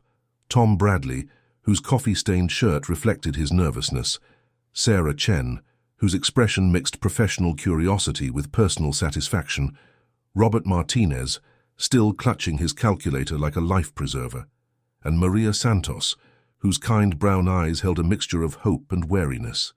Then his gaze returned to Rebecca Thompson, standing in her grey cleaning uniform with the quiet dignity of someone who had finally stopped apologizing for her existence. The contrast between her appearance and her expertise was so stark it made Mitchell's head spin, forcing him to confront the uncomfortable reality of his own prejudices. "Dr. Thompson," he said, the title feeling foreign and awkward on his tongue after 2 years of treating her as nameless and invisible. The correction was small, but it represented a seismic shift in his worldview. "I owe you an apology that goes far beyond words." He stood up behind his Brazilian rosewood desk, his expensive suit wrinkled and his usually perfect hair disheveled from running his hands through it in frustration. For the first time in his adult life, Daniel Mitchell looked vulnerable, stripped of the arrogance that had defined his interactions with everyone he considered beneath his social station. "I have treated you with inexcusable disrespect," he continued, his voice growing stronger as he forced himself to confront the truth of his behavior. "I have allowed my prejudices and assumptions to blind me to your worth as a human being and as a professional. I have dismissed your intelligence, ignored your dignity, and reduced you to nothing more than a function in my world." Rebecca studied his face with the analytical gaze of someone who had learned not to trust words without evidence of genuine change. "Thank you, Mr. Mitchell, that's a beginning." "But it's not enough, is it?" Mitchell asked, his voice carrying a note of genuine uncertainty that was completely unfamiliar to him. "You're not just asking for an apology. You're asking me to fundamentally change how I see people." "I'm asking you to see people, period," Rebecca replied. "For 2 years you've walked past me almost daily. You've knocked my cleaning supplies to the floor, complained about my presence, and treated me as if I were invisible. In all that time, did you ever once ask my name? Did you ever wonder what my story was? Did you ever consider that I might be more than what you assumed?" The questions hit Mitchell like physical blows, each one forcing him to confront a specific memory of casual cruelty and willful blindness. He thought about all the times he had walked past Rebecca without acknowledgement, all the occasions when he had treated her as an obstacle rather than a person, all the moments when his arrogance had prevented him from seeing the obvious intelligence in her eyes. "No," he admitted, the word barely above a whisper. "I never asked. I never wondered. I never considered that you might be anything other than what I assumed you were." Maria Santos, who had remained silent throughout the confrontation, finally spoke up. "Sir, if I may, Dr. Thompson has a daughter who wants to be a doctor. She's 14 years old and has type 1 diabetes. Dr. Thompson takes night classes at the community college, trying to rebuild her career while working full-time to pay for her daughter's medical care." Each revelation was like a knife twisting in Mitchell's conscience. "How do you know all this, Maria?" "Because I asked," Maria replied simply. "Because I treat her like a human being instead of a piece of office equipment." The rebuke was gentle, but devastating. Mitchell realized that his own assistant, a woman he had hired for her efficiency and professionalism, had more basic human decency than he had displayed in years of running his company. "Dr. Thompson," he said, turning back to Rebecca with something approaching genuine humility, "what do you need from me for us to move forward?" "I need you to understand that this isn't just about one inheritance case or one business transaction," Rebecca replied. "If we're going to work together, if I'm going to put my professional reputation on the line for you, then I need to know that you're capable of change. Real change." She gestured around the room at his assembled staff. "These people work for you because they need jobs, not because they enjoy being treated as inferior. Tom Bradley has been with your company for 8 years, and has never received proper recognition for the international contracts he's secured. Sarah Chen speaks 4 languages and has an MBA from Northwestern, but you've never asked her opinion on strategic decisions that could benefit from her expertise. Mitchell felt each observation like a physical blow. And Maria? Maria has been managing your schedule, your correspondence, and half of your decision-making for 5 years. She knows more about the daily operations of this company than you do, but you've never once asked her for input on policy decisions or business strategy. The litany of his failures as a leader and as a human being was overwhelming. Mitchell realized that he had built his corporate success on a foundation of willful ignorance about the people who made that success possible. "What do you want me to do?" he asked, his voice carrying the genuine uncertainty of someone who was just beginning to understand how wrong he had been about everything. "I want you to treat people with dignity," Rebecca said simply. "I want you to recognize that competence and intelligence don't correlate with job titles or uniforms. I want you to understand that every person in this building has a story, has dreams, has expertise that you've probably never bothered to discover." She paused, her brown eyes holding his gaze with unwavering intensity. "And I want you to remember this feeling, Mr. Mitchell, the feeling of being helpless, of needing someone you've dismissed, of realizing that the person you treated worst might be the person you need most." Mitchell nodded slowly, the weight of his transformation beginning to settle on his shoulders like a heavy cloak. "Dr. Thompson, if you can help me claim this inheritance, I want to do more than just pay you 5%. I want to offer you a permanent position as Director of International Operations, with a salary and benefits package that reflects your actual qualifications." "And what about everyone else?" Rebecca asked, glancing around the room at the staff members who had witnessed this entire exchange. "Everyone else gets a raise and a formal apology," Mitchell said, his voice growing stronger as he committed to a complete overhaul of his corporate culture. "And I'm implementing new policies to ensure that we never again judge employees by their appearances or job titles, rather than their contributions and potential." For the first time since she had entered the conference room, Rebecca smiled. It was a small smile, cautious and guarded, but it transformed her face completely, revealing the confident, intelligent woman who had been hiding beneath years of forced invisibility. "Then let's go save your inheritance, Mr. Mitchell," she said, rolling up her sleeves with the efficient movements of someone preparing for battle. "But first, we need to get these response documents prepared and submitted before the German deadline." As Rebecca began organizing the scattered papers on the conference table, transforming chaos into ordered legal strategy, with the expertise of a master craftsman, Mitchell realized that he was witnessing more than just problem-solving. He was watching the resurrection of Dr. Rebecca Thompson, one of the most qualified legal translators in the Midwest, who had been hiding in plain sight for 2 years while he stumbled through his corporate life, blind to the extraordinary talent that surrounded him. The clock on the wall showed 3:35 p.m. Less than 3 hours remained to save $46 million, but for the first time since this crisis began, Mitchell felt like he might actually have a chance. More importantly, he was beginning to understand that this inheritance case was going to teach him something far more valuable than money, the true worth of treating people with dignity and respect. The conference room had been transformed into a war room of legal precision and controlled urgency. Rebecca had commandeered the entire space, spreading German documents across every available surface, while simultaneously coordinating with international law offices, German consulates, and legal filing services across 2 continents. Her grey cleaning uniform looked increasingly incongruous as she demonstrated the kind of professional expertise that commanded respect in the highest levels of international law. "Maria, I need you to contact the German consulate in Chicago and request expedited authentication for these documents," Rebecca said, her voice carrying the confident authority of someone who had managed complex legal emergencies throughout her career. "Tell them it's Dr. Rebecca Thompson handling the Mitchell inheritance case, and that I need apostille services before 5 p.m. today." Maria was already reaching for her phone, her efficiency kicked into overdrive by the realization that she was witnessing something extraordinary. "Should I mention your previous work with their translation services?" "Absolutely. Ask specifically for Dr. Hans Mueller in the Legal Affairs Office. Tell him Rebecca Thompson needs a favor, and that I still owe him dinner for the Steinberg case.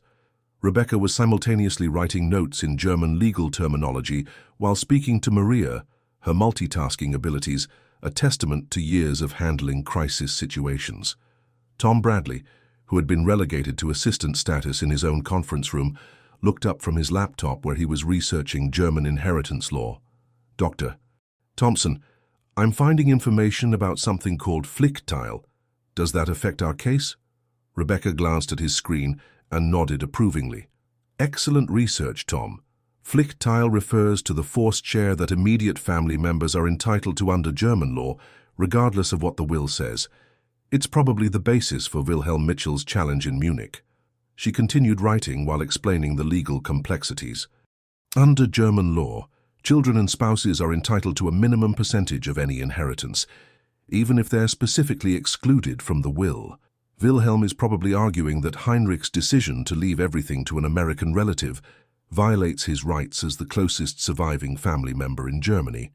Sarah Chen, who had been quiet throughout most of the afternoon, suddenly spoke up. Dr. Thompson, what if we could prove that Heinrich specifically intended to avoid the Pflichtheil requirements? Would that strengthen Mr. Mitchell's case? Rebecca paused in her writing and looked at Sarah with new respect. That's brilliant, Sarah. If we can demonstrate that Heinrich was fully aware of German inheritance law and still chose to structure his will this way, it would show that his decision was deliberate rather than ignorant. She picked up one of the documents and pointed to a specific section. This addendum to the will, dated 6 months before Heinrich's death, specifically references German inheritance law and states that he is making his bequest with full knowledge of Pflichtheil requirements and with the express intention of providing for his American family line. Mitchell, who had been watching this display of collaborative expertise with growing amazement, realized that his staff possessed capabilities he had never bothered to discover. Tom, how did you know to research German inheritance law? I spent a semester in Frankfurt during college, sir. I wrote my senior thesis on comparative European legal systems. Tom's voice carried a note of pride that had been absent from his interactions with Mitchell for years. I never mentioned it because you never asked about my background. And, Sarah, where did your knowledge of international law come from? I have a law degree from Northwestern in addition to my MBA, sir. I specialized in international commercial law before taking this position. Sarah's expression was polite, but pointed. It's listed on my resume, which I submitted when you hired me 3 years ago. Mitchell felt another wave of humbling realization wash over him. His own employees possessed advanced degrees and specialized knowledge that could have benefited his company tremendously, but his arrogance had prevented him from recognizing or utilizing their expertise. Dr. Thompson, he said, how much time do we have to prepare the response documents? Rebecca checked her watch and did rapid calculations in her head. It's currently 4:15 p.m. in Chicago, which means it's 11:15 p.m. in Berlin. The German deadline is 6 p.m. Central European Time, which gives us until 11 a.m. tomorrow Chicago time. However, we need to account for international filing procedures and time zone complications. She was already pulling out her phone to make another call. I'm calling Dr. Andreas Fischer at Fischer, Müller & Associates in Berlin. He's a friend from my consulting days, and he can file our documents directly with the German probate court if we can get them to him by 8 a.m. their time. As Rebecca spoke in rapid, fluent German to Dr. Fischer, Mitchell found himself marveling at the transformation he was witnessing. The woman who had been invisible to him for 2 years was now conducting high-level international legal negotiations with the ease of someone who did this kind of work every day. Dr. Fischer will accept our electronic filing if we can get notarized documents to him by 7 a.m. German time, Rebecca announced, hanging up the phone. That gives us until 1 a.m. our time to complete everything. Is that enough time? Robert Martinez asked, his calculator once again abandoned in favor of simply trying to follow the legal complexities. It has to be, Rebecca replied, her voice carrying the determined calm of someone who had learned to work under pressure. But I'm going to need help from everyone in this room. She began assigning tasks with the efficiency of a field general deploying troops. Tom, I need you to research Klaus Weber and his business relationship with Heinrich. Look for any evidence of financial disputes, partnership disagreements, or reasons why Heinrich might have wanted to exclude him from the inheritance. Sarah, I need you to research German domestic partnership laws and find precedents for cases where common law marriage claims were successfully challenged. Focus on situations where the alleged partnership wasn't properly documented or legally recognized. Robert, I need financial analysis of Heinrich's estate documents. Look for any irregularities in the timing of asset transfers, changes in business ownership, or evidence that Heinrich was planning for this inheritance for a long time. Maria, I need you to coordinate with the German consulate and make sure we have all the proper authentication documents. Also, contact our notary service and tell them we need someone here within the hour. As his staff dispersed to handle their assigned tasks, Mitchell found himself alone with Rebecca for the first time since this crisis had begun. Dr. Thompson, I have to ask, how do you know all this? The legal procedures, the international contacts, the specialized knowledge. This level of expertise doesn't happen overnight. Rebecca continued organizing documents while she answered. Mr. Mitchell, I spent 12 years handling exactly these kinds of cases. International inheritance disputes, complex family legal situations, contested wills involving millions of dollars. The Steinberg case alone involved recovering $40 million worth of art stolen by Nazis during World War II. She looked up from her work, her brown eyes holding depths of experience and expertise that Mitchell was only beginning to comprehend. I've worked with courts in Berlin, Munich, Frankfurt, and Vienna. I've handled cases involving German royal family descendants, Holocaust survivor reparations, and international business disputes that made headlines across Europe. Then why? Mitchell began, but Rebecca cut him off. Why was I cleaning your toilets? Her voice carried a note of bitter irony. Because I made the mistake of believing that integrity mattered more than politics. Because I thought that exposing corruption was more important than protecting my career. Because I learned that sometimes doing the right thing costs you everything you've worked for. The pain in her voice was unmistakable, and Mitchell realized that he was looking at someone who had sacrificed everything for principles he had never bothered to consider. Dr. Thompson, after we resolve this inheritance case, I want to know the whole story. And I want to find a way to make things right.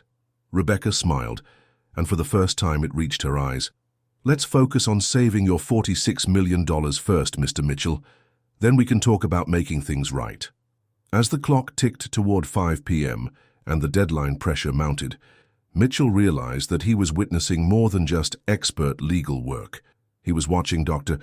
Rebecca Thompson reclaim her professional identity, one document at a time, one phone call at a time, one moment of recognized expertise at a time. The question was, would they be able to complete everything in time to preserve his inheritance? And more importantly, would this experience teach him to truly value the extraordinary people who had been hiding in plain sight all around him? At 7:30 p.m., with less than 6 hours remaining before the German filing deadline, Rebecca's transformed conference room looked like the command center for a military operation. Legal documents in both English and German covered every surface. 3 different notaries had come and gone, and the assembled staff had been working with the focused intensity of people who understood that millions of dollars hung in the balance. But it was Robert Martinez who made the discovery that changed everything. Dr. Thompson, he said, his voice tight with excitement and confusion. I've been going through Heinrich's financial records, and I found something that doesn't make sense. Rebecca looked up from the response documents she was preparing, her fingers pausing over the keyboard of Tom Bradley's laptop, which had become her primary workstation. What kind of something? Heinrich didn't just own the textile company, Robert said, spreading out a series of financial statements and corporate documents across the table. He owned 17 different companies across Germany, Austria, and Switzerland. The textile business was just the most visible part of a massive industrial empire. The room fell silent as the implications of Robert's discovery sank in.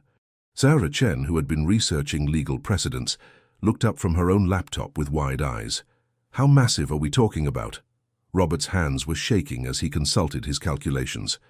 According to these consolidated financial statements, Heinrich's total business holdings are valued at approximately 137 million euros.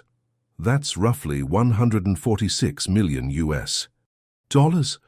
Mitchell's coffee cup hit the floor with a crash that seemed to echo through the building. What did you say? The 18 million euro personal inheritance that we've been focused on. That's just Heinrich's private estate, his house, his personal investments, his bank accounts. Robert's voice was gaining strength as he continued his explanation. The real wealth is in his business empire.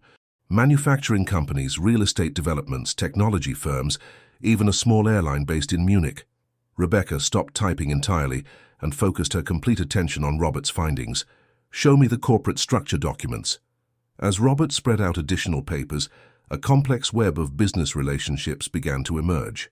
Heinrich hadn't just been a textile manufacturer. He had been an industrial magnate whose companies employed thousands of people and generated hundreds of millions in annual revenue.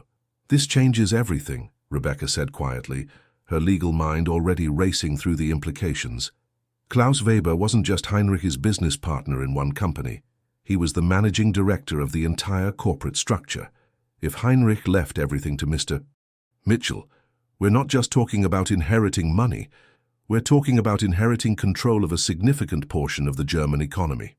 Tom Bradley, who had been researching Klaus Weber's background, looked up with a grim expression. Dr. Thompson, I found something else. Weber filed preliminary injunctions to freeze all of Heinrich's assets, not just the textile company. He's arguing that Heinrich was mentally incompetent and that the entire business empire should revert to his control as the senior surviving partner. What evidence does he have? Mitchell asked, his voice barely steady. Medical records showing that Heinrich was being treated for early-stage dementia, Tom replied. Weber's legal team is arguing that Heinrich's decision to change his will and leave everything to an unknown American relative was the product of a confused mind. Rebecca began pacing behind the conference table, her mind working through the legal complexities at lightning speed. This is more serious than I initially thought. German courts take mental competency challenges very seriously, especially when they involve business empires of this magnitude. She stopped pacing and fixed Mitchell with an intense stare. Mr. Mitchell, we need to travel to Berlin immediately. This isn't something we can handle through document filing and remote representation. You're going to have to appear before German judges, meet with Heinrich's attorneys, and prove that you're capable of managing a business empire worth nearly $150 million. I don't speak German. I don't understand German business law. I've never even been to Europe. Mitchell's voice carried the panic of a man who was watching his problems multiply exponentially. That's why you need me, Rebecca said simply.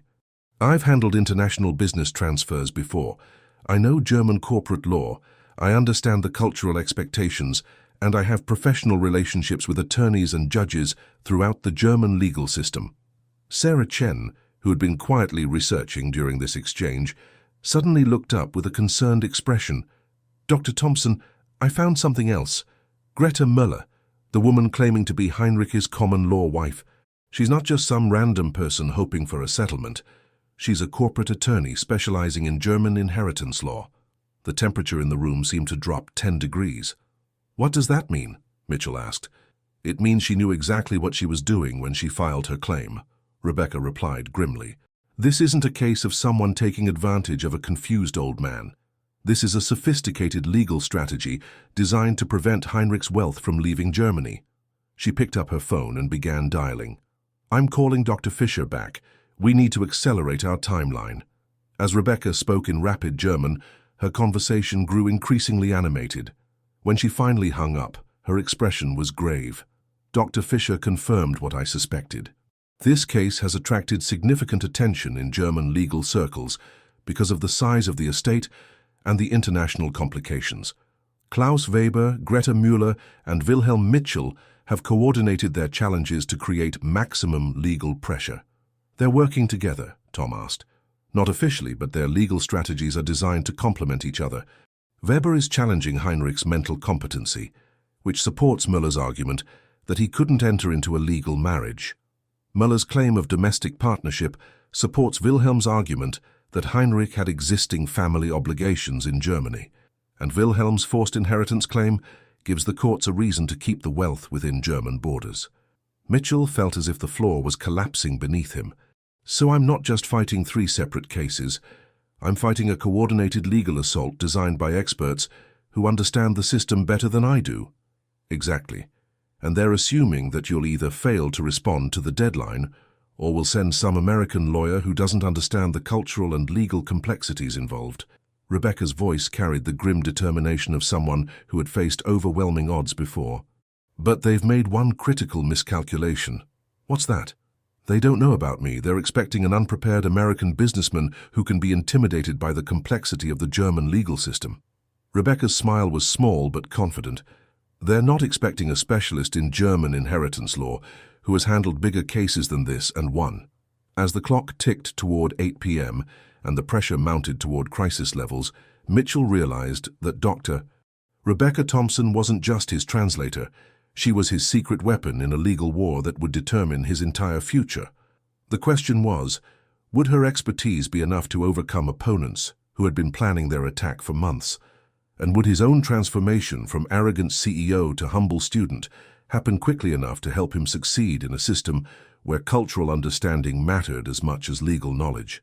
The battle for Heinrich Mitchell's empire was about to begin, and the stakes had just gotten much higher than anyone had imagined. The Lufthansa flight touched down at Berlin-Brandenburg Airport at 7:15 a.m. local time, after what had been the longest 8 hours of Mitchell's life. He had spent the entire transatlantic journey watching Rebecca work with the focused intensity of a master craftsman, translating documents, making notes in fluent German, and preparing their legal strategy with a precision that bordered on artistic. "Dr. Thompson," he said as they waited for their luggage at the carousel, "I have to say, watching you work has been educational. I'm beginning to understand just how badly I misjudged, well, everything." Rebecca pulled her compact suitcase from the conveyor belt with the practiced efficiency of someone who had made this journey many times before. She had changed out of her gray cleaning uniform into a professional navy suit that transformed her appearance completely, revealing the confident attorney she had always been, beneath the invisible exterior Mitchell had forced her to wear. "Mr. Mitchell, my grandmother fled Germany after the war with nothing but the clothes on her back and a fierce determination to build a better life in America," she said, checking her watch and adjusting mentally to the 7-hour time difference. "She insisted that I learn German, not just as a language, but as a key to understanding how different cultures approach business, law, and human relationships." As they walked through the bustling terminal, Mitchell noticed how Rebecca's entire bearing had changed. Here, surrounded by German conversations and European architectural sensibilities, she moved with the confidence of someone who was completely in her element. "When I went to university and discovered I had a talent for legal translation, I spent every summer working in Berlin, Frankfurt, and Munich," she continued. "I apprenticed with the most respected legal translators in Europe, handled cases for the International Court of Justice, and built relationships with attorneys and judges throughout the German-speaking world." Their taxi driver, a middle-aged man with graying temples and the bearing of someone who had seen decades of Berlin's transformation, greeted Rebecca in rapid German. She responded with equal fluency, and Mitchell watched in amazement as they engaged in what appeared to be a genuinely warm conversation. "What were you talking about?" Mitchell asked as they settled into the back seat of the Mercedes taxi. "Otto was warning us about Klaus Weber," Rebecca replied, her expression growing more serious. "Apparently Weber is well known in Berlin business circles, and not in a good way. He's built a reputation as someone who uses the legal system to acquire companies and assets through technical manipulations rather than legitimate business development." The taxi pulled away from the airport and into the flow of morning traffic, heading towards central Berlin. Mitchell stared out the window at a city that seemed to blend medieval architecture with ultra-modern design, history with progress, tradition with innovation. "Otto says Weber has been telling people throughout the business community that an American amateur is trying to steal his rightful inheritance," Rebecca continued. "He's been positioning himself as the victim of international legal manipulation, suggesting that Heinrich's will was somehow fraudulent." Mitchell felt his confidence beginning to waver as the reality of his situation sank in. "Are we walking into a trap, Doctor Thompson?" Rebecca turned to look at him, her brown eyes holding a determination that was almost fierce.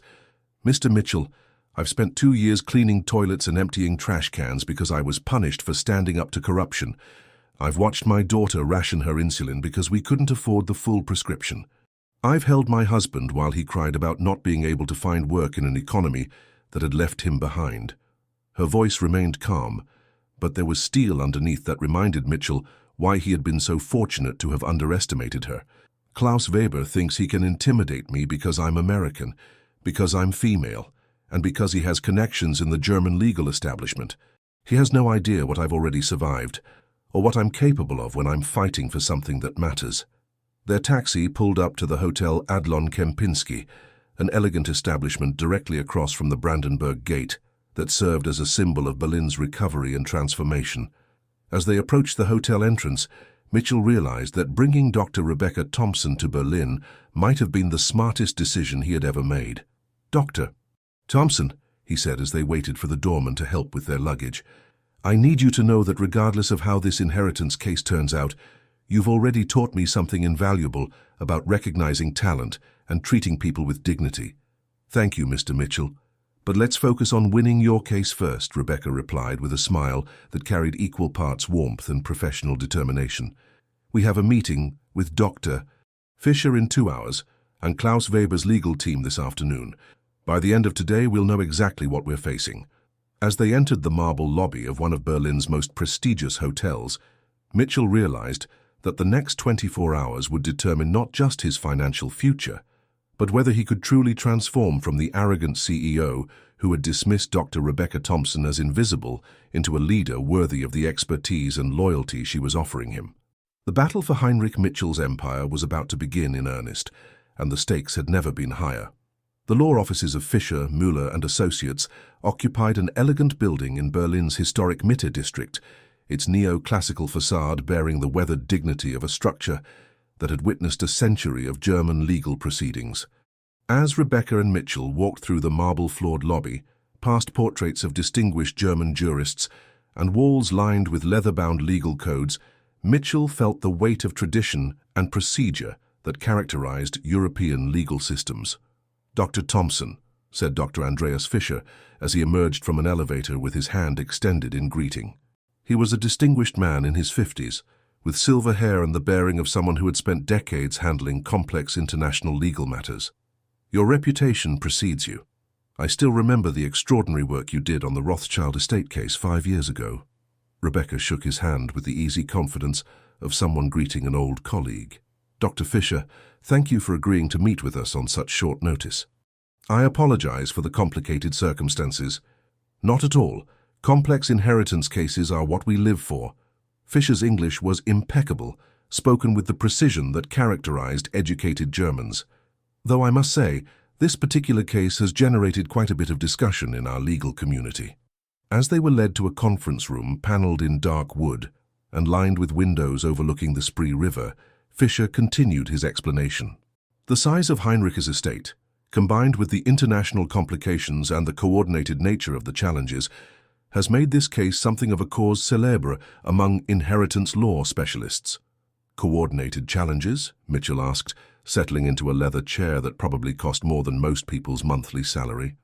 "I'm afraid so, Mr. Mitchell.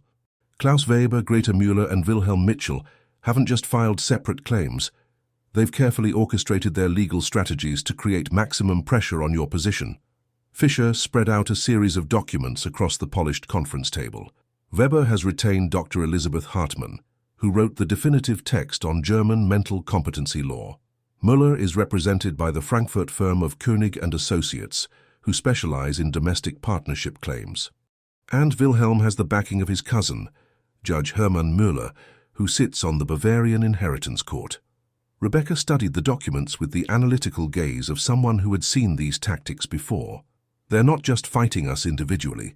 They're creating a web of legal challenges designed to make our position untenable." "Exactly. Weber's mental competency challenge undermines the validity of any decisions Heinrich made in his final years, which supports Müller's claim that Heinrich couldn't have entered into a legal marriage with her. Müller's domestic partnership claim establishes that Heinrich had existing family obligations in Germany, which strengthens Wilhelm's forced inheritance argument." Mitchell felt his stomach drop as the complexity of his situation became clear. "So even if we successfully defend against one challenge, the others become stronger." "That's the brilliance of their strategy," Fischer confirmed. "It's like fighting a three-headed hydra. Cutting off one head makes the others more dangerous." Rebecca leaned forward, her expression intent. "Doctor Fischer, what evidence do they have for their claims? Weber has medical records showing Heinrich's treatment for early-stage dementia, along with testimony from several business associates suggesting Heinrich had become increasingly erratic in his decision-making. Müller has photographs, joint bank account records, and witness statements establishing a long-term relationship with Heinrich. Wilhelm has genealogical evidence and German legal precedent supporting his claim to forced inheritance rights. The conference room fell silent as the magnitude of their challenge sank in. These weren't opportunistic relatives hoping for a windfall.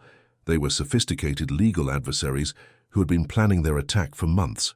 However, Fischer continued, his tone shifting slightly, there are some interesting aspects to this case that suggest not everything is as straightforward as it appears. He pulled out another set of documents. Heinrich's personal attorney, Dr. Klaus Zimmermann, contacted me last week with some unusual information. Apparently, Heinrich was aware that his business partners might challenge his will, and he took steps to protect his intentions. What kind of steps? Rebecca asked. Heinrich created a detailed video will, recorded just 6 weeks before his death, in which he explicitly states his reasons for leaving his estate to his American family. He also underwent an independent psychological evaluation to document his mental competency, and he hired a private investigator to research Klaus Weber's business practices. Mitchell felt a flicker of hope for the first time since arriving in Berlin. A private investigator. Apparently, Heinrich suspected Weber of financial irregularities. The investigation uncovered evidence of systematic embezzlement from several of their jointly owned companies over a period of 5 years. Rebecca's eyes lit up with professional interest. That would explain why Heinrich changed his will. If he discovered that Weber was stealing from him, it would provide clear motivation for excluding him from the inheritance. There's more, Fischer continued. The private investigator also looked into Greta Müller's background. It turns out she has a history of pursuing relationships with wealthy older men, and she's been involved in 3 previous inheritance disputes in Germany and Austria. So she's a professional? Mitchell asked. Let's say she has extensive experience with German inheritance law and a pattern of relationships that coincide with estate planning activities. Rebecca was already taking notes, her legal mind working through the implications. Dr. Fischer, do we have access to Heinrich's video will and the private investigator's report? We do, but there's a complication. Klaus Weber's legal team has filed an injunction claiming that any evidence gathered by Heinrich in his final months should be considered invalid due to his alleged mental incompetence. They're arguing that anything Heinrich did after his dementia diagnosis should be dismissed as the actions of a confused mind. The tactical brilliance of Weber's strategy was becoming clear. By challenging Heinrich's mental competency, he was attempting to invalidate not just the will itself, but any evidence Heinrich had gathered to support his decision-making. That's where we have an advantage, Rebecca said, her voice carrying the confidence of someone who had faced these kinds of challenges before. German inheritance law places a high burden of proof on mental competency challenges. Weber has to demonstrate not just that Heinrich had dementia, but that the dementia was severe enough to impair his judgment regarding specific decisions. She stood up and began pacing, her mind clearly working through legal strategies. If we can show that Heinrich's decision to exclude Weber was based on evidence of embezzlement, and that his decision to include Mr. Mitchell was based on legitimate family research, then we can argue that his will reflects rational decision-making despite his medical condition. Fischer nodded approvingly. That's exactly the strategy I was hoping you would pursue. The question is, are you prepared for the kind of legal battle that will require? Rebecca looked at Mitchell, her brown eyes holding a determination that reminded him why underestimating her had been such a costly mistake. Doctor, Fischer, I've spent 2 years having my expertise dismissed and my intelligence ignored. Klaus Weber, Greta Müller, and Wilhelm Mitchell are about to discover what happens when you challenge someone who has nothing left to lose and everything to prove. As the Berlin skyline stretched out beyond the conference room windows, Mitchell realized that the battle for Heinrich's empire was about to become a war, and Dr. Rebecca Thompson was about to remind the German legal establishment why she had once been considered one of the most formidable inheritance law specialists in the world. The question was, would her expertise and determination be enough to overcome opponents who had home field advantage and months of preparation? The answer would determine not just Mitchell's financial future, but whether justice could triumph over manipulation and whether integrity could overcome corruption. The courtroom in Berlin's civil court was smaller than Mitchell had expected, but the gravity of the proceedings was unmistakable. The wood-paneled chamber, with its high ceilings and portraits of stern German jurists, carried the weight of centuries of legal tradition. Judge Hermann Richter, a distinguished man in his 70s with silver hair and penetrating blue eyes, presided over the case with the authority of someone who had seen every form of legal argument imaginable. Klaus Weber sat at the plaintiff's table with the confidence of a man who believed victory was inevitable. At 63, he carried himself with the bearing of someone accustomed to getting his way through a combination of intimidation and institutional connections. His legal team, led by Dr. Elizabeth Hartmann, had arranged their documents with military precision, each folder labeled and organized for maximum strategic impact. Greta Müller, seated with her attorneys from Koenig & Associates, presented the image of a grieving widow seeking justice for her deceased partner. Her carefully styled blonde hair, expensive black dress, and calculated expressions of sorrow were designed to evoke sympathy from the court. Wilhelm Mitchell, Heinrich's nephew, sat with his legal counsel, his cousin the judge, creating an obvious conflict of interest that somehow remained within the bounds of German legal procedure. But it was Rebecca Thompson who commanded the room's attention. Dressed in a perfectly tailored charcoal suit that spoke of professional competence and quiet authority, she had transformed completely from the invisible cleaning lady Mitchell had dismissed for 2 years. Her brown hair was arranged in a sophisticated style that framed her intelligent eyes, and her bearing radiated the confidence of someone who had won similar battles in courtrooms across Europe. "Your Honor, Doctor," Hartmann began, rising to present Weber's case with the smooth confidence of someone arguing from a position of strength. "We are here today because Heinrich Mitchell, a man suffering from documented mental deterioration, was manipulated into changing his will in favor of a complete stranger while excluding his closest friend and business partner of 30 years. She approached the judge's bench with a folder of medical records and psychiatric evaluations. These documents, prepared by Dr. Friedrich Stein, one of Germany's most respected neurologists, clearly demonstrate that Heinrich Mitchell was suffering from early-stage dementia that significantly impaired his judgment and decision-making capabilities. The medical evidence was damning. Brain scans showing decreased cognitive function, memory tests revealing significant decline, and doctor's notes documenting Heinrich's increasing confusion about business matters and personal relationships. Furthermore, Dr. Hartmann continued, Klaus Weber was not merely Heinrich's business partner. He was his closest friend, his trusted advisor, and the man who helped build the Mitchell business empire from a small textile company into one of Germany's most successful industrial enterprises. The idea that Heinrich would suddenly exclude Weber from his inheritance defies both logic and 30 years of documented friendship. Weber took the stand and painted a picture of a confused old man who had become obsessed with romantic notions about family connections he had never actually pursued during his healthy years. His testimony was compelling, emotional, and backed by witness statements from business associates who had observed Heinrich's declining mental state. "Your Honor," Weber said, his voice heavy with practiced emotion, "Heinrich was like a brother to me. We built our companies together, we shared our successes and failures, we supported each other through decades of challenges. The man who wrote that will was not the Heinrich Mitchell I knew. It was someone whose mind had been clouded by illness and manipulation." Greta Müller's testimony was equally compelling.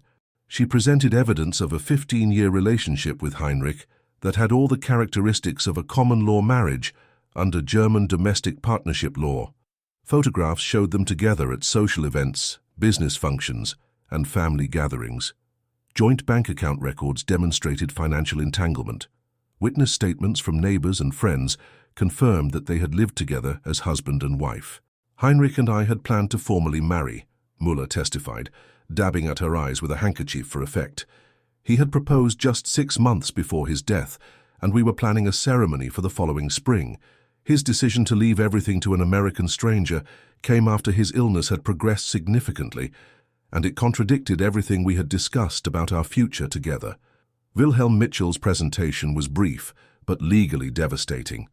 As Heinrich's closest surviving relative in Germany, he had clear rights under German forced inheritance law that guaranteed him a portion of any estate regardless of the will's contents. His legal argument was simple. Even if Heinrich's will was valid, German law required that immediate family members receive their Pflichtteil, their forced share of the inheritance. When it was Rebecca's turn to present their case, she rose from the defendant's table with the calm confidence of someone who had been preparing for this moment her entire professional life. She approached Judge Richter's bench carrying a single folder, her movements deliberate and purposeful.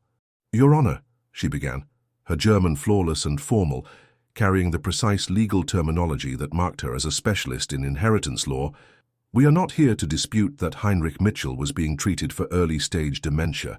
We are here to demonstrate that his decision to exclude Klaus Weber from his inheritance was based on evidence of systematic embezzlement, and that his decision to include Daniel Mitchell was based on careful family research conducted over several years." She opened her folder and presented Heinrich's video will, recorded just 6 weeks before his death. As the courtroom watched, Heinrich's voice filled the chamber with calm, reasoned explanations for his decisions.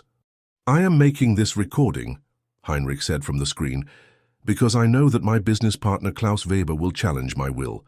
I want the court to understand that my decisions are based on evidence, not emotion. Klaus has been stealing from our companies for over 5 years, and I have documented proof of his embezzlement."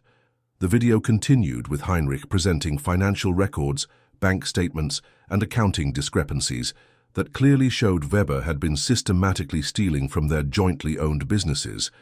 The evidence was methodical, detailed, and devastating.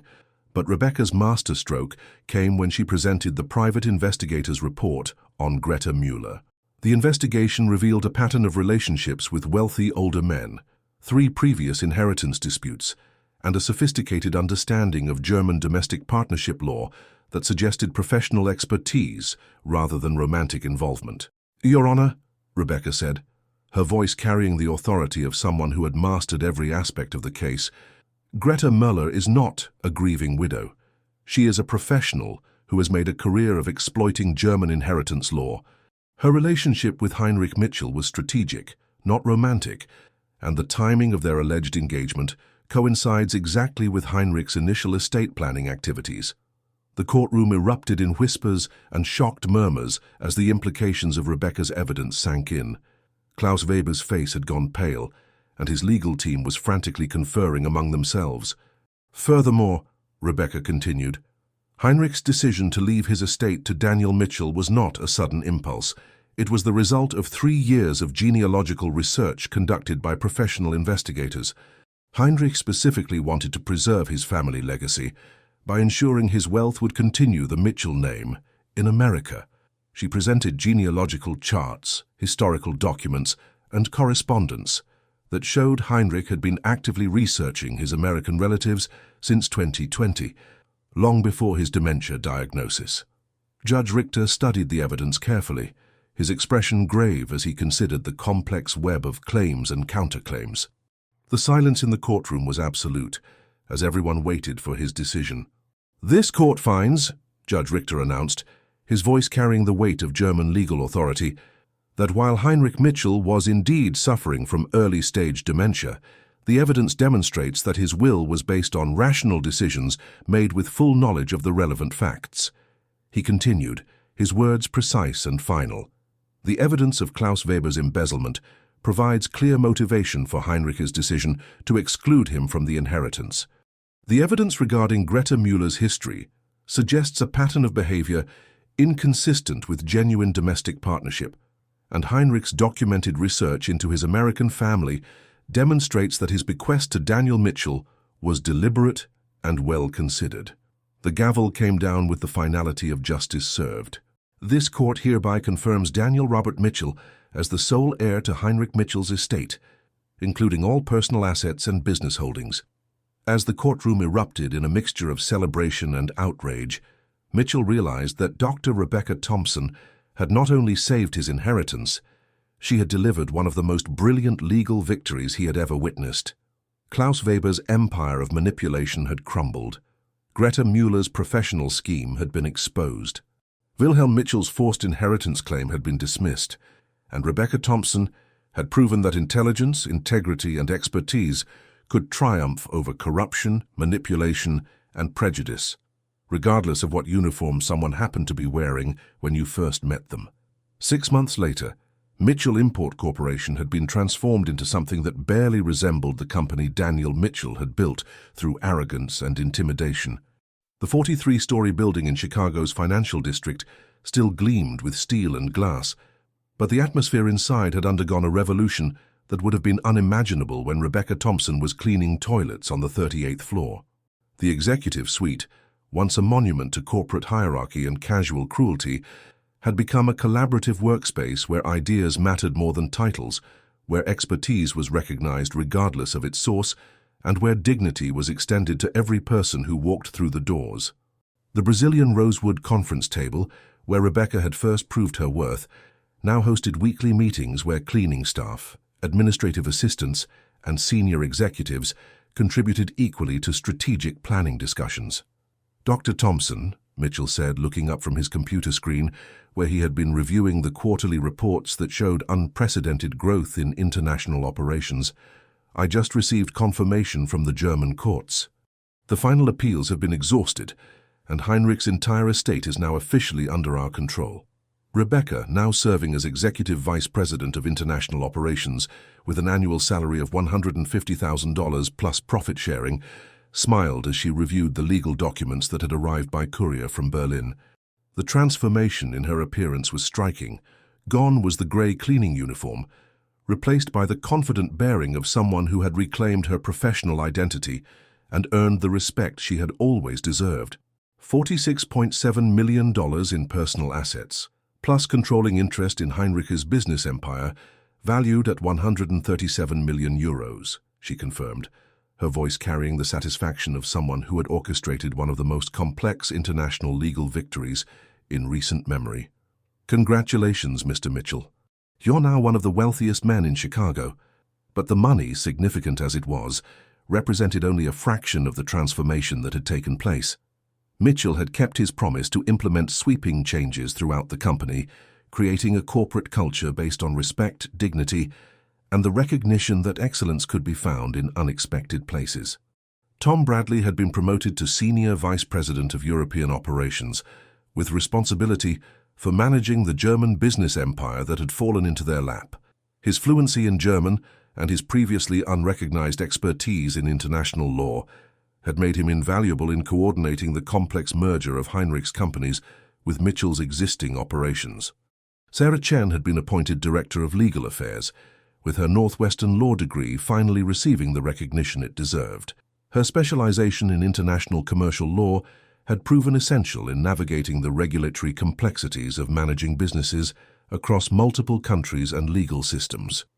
Robert Martinez had become Chief Financial Officer for international operations, with his analytical skills now focused on optimizing the performance of a business empire that spanned 3 countries and 17 different industries. And Maria Santos, whose kindness and professionalism had made her the only person in the building who had treated Rebecca with dignity during her 2 years of invisible service, had been promoted to Executive Assistant for International Affairs, with responsibility for coordinating communications between Chicago and their European operations. Dr. Thompson, Maria said, entering the executive suite with the comfortable confidence of someone who no longer had to worry about being dismissed for interrupting important conversations. Sophie called to confirm that she'll be able to attend the Northwestern University Honors Program this summer. The full scholarship has been approved, including housing and medical expenses. Rebecca's eyes filled with tears as she thought about her daughter, now 15 years old, and dreaming of becoming a pediatric endocrinologist who specialized in treating children with diabetes. Sophie's insulin was no longer a source of financial stress. Her college education was fully funded, and her intellectual gifts were being nurtured by some of the best educational programs in the country. And Chuck wanted me to tell you that his promotion to Regional Director of Logistics has been confirmed, Maria continued. He'll be overseeing supply chain operations for all of our European subsidiaries. Rebecca's husband had transformed along with everyone else. His 8 months of unemployment replaced by a position that utilized his engineering background and his natural leadership abilities. The steel mill worker, who had lost hope of ever finding meaningful employment again, was now managing complex international logistics operations and earning more money than he had ever imagined possible. But perhaps the most significant transformation had occurred in Daniel Mitchell himself. The arrogant CEO who had treated people as invisible obstacles had become a leader who understood that a company's greatest assets were the human beings who brought their talents, intelligence, and dedication to work every day. "Dr. Thompson," he said, standing up from behind his desk with the respect he now showed to everyone in his organization, "I have a confession to make." Rebecca looked up from the legal documents she was reviewing, her expression curious but not concerned. Their working relationship had evolved into genuine mutual respect and even friendship, built on the foundation of shared challenges and hard-won victories. "I've been thinking about that day when you first offered to help with the German documents," Mitchell continued. "I was so desperate that I would have paid my entire salary to anyone who could solve my problem. But even in my desperation, I almost turned you away because of my prejudices and assumptions." He walked over to the floor-to-ceiling windows that offered a commanding view of Lake Michigan, his reflection showing a man who had been humbled by experience and improved by adversity. "I keep wondering, how many other extraordinary people have I dismissed over the years? How much talent have I wasted because I couldn't see past uniforms and job titles? How many opportunities for greatness have I missed because of my arrogance?" "Mr. Mitchell," Rebecca said gently, "the important thing is that you learned, that you changed, that you became a better leader and a better person." "But at what cost?" Mitchell asked, his voice heavy with the weight of regret and newfound understanding. "How many dreams did I crush? How many brilliant minds did I dismiss? How many Rebecca Thompsons are still out there, their talents buried beneath society's assumptions about worth and value?" Rebecca set down her documents and approached the window where Mitchell stood, her reflection joining his against the backdrop of Chicago's skyline. "Mr. Mitchell, you can't change the past, can't. But you can influence the future." She gestured toward the bustling office space beyond the executive suite, where employees who had once lived in fear of their boss's arbitrary cruelty now worked with the confidence of people whose contributions were valued and whose dignity was respected. "Look what you've accomplished in just 6 months. This company has become a model for corporate transformation that business schools are already studying." It was true. The changes Mitchell had implemented had attracted national attention, with Harvard Business School requesting permission to document their transformation as a case study in ethical leadership. Fortune magazine had featured the company in a cover story about businesses that prioritized human dignity alongside profit margins. And corporate consultants were paying significant fees to understand how Mitchell Import Corporation had achieved record profits while simultaneously improving employee satisfaction to unprecedented levels. "Dr. Thompson," Maria interrupted gently, "I have the final report from the employee satisfaction survey that HR conducted last month." Rebecca took the bound document and scanned the executive summary, her eyebrows rising as she read the statistics. "Mr. Mitchell, you need to see this. Employee satisfaction has increased by 87% since the policy changes were implemented. Productivity is up 43%. Staff turnover has dropped to the lowest levels in the company's history. But the most telling statistic was buried in the detailed demographics. The company had become a destination workplace for highly qualified professionals who had been overlooked or undervalued by other organizations. Former university professors working as administrative assistants, displaced engineers driving delivery trucks, brilliant analysts stuck in entry-level positions. All of them had found their way to Mitchell Import Corporation, where their expertise was recognized and their potential was unleashed. "There's something else," Maria continued, her voice carrying a note of pride. "We've received over 300 applications this month from people who want to work here specifically because of our reputation for treating employees with dignity. We're attracting talent from companies that pay higher salaries but don't offer the same level of respect." Mitchell felt a surge of emotion that was entirely unfamiliar to his pre-Rebecca existence. For the first time in his life, He was proud not just of his financial success, but of the positive impact his leadership was having on real people's lives. "Dr. Thompson," he said, turning away from the window to face the woman who had transformed his understanding of leadership, "I want to do something more.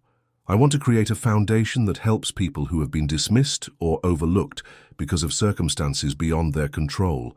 Rebecca's eyes lit up with interest. "What kind of foundation?"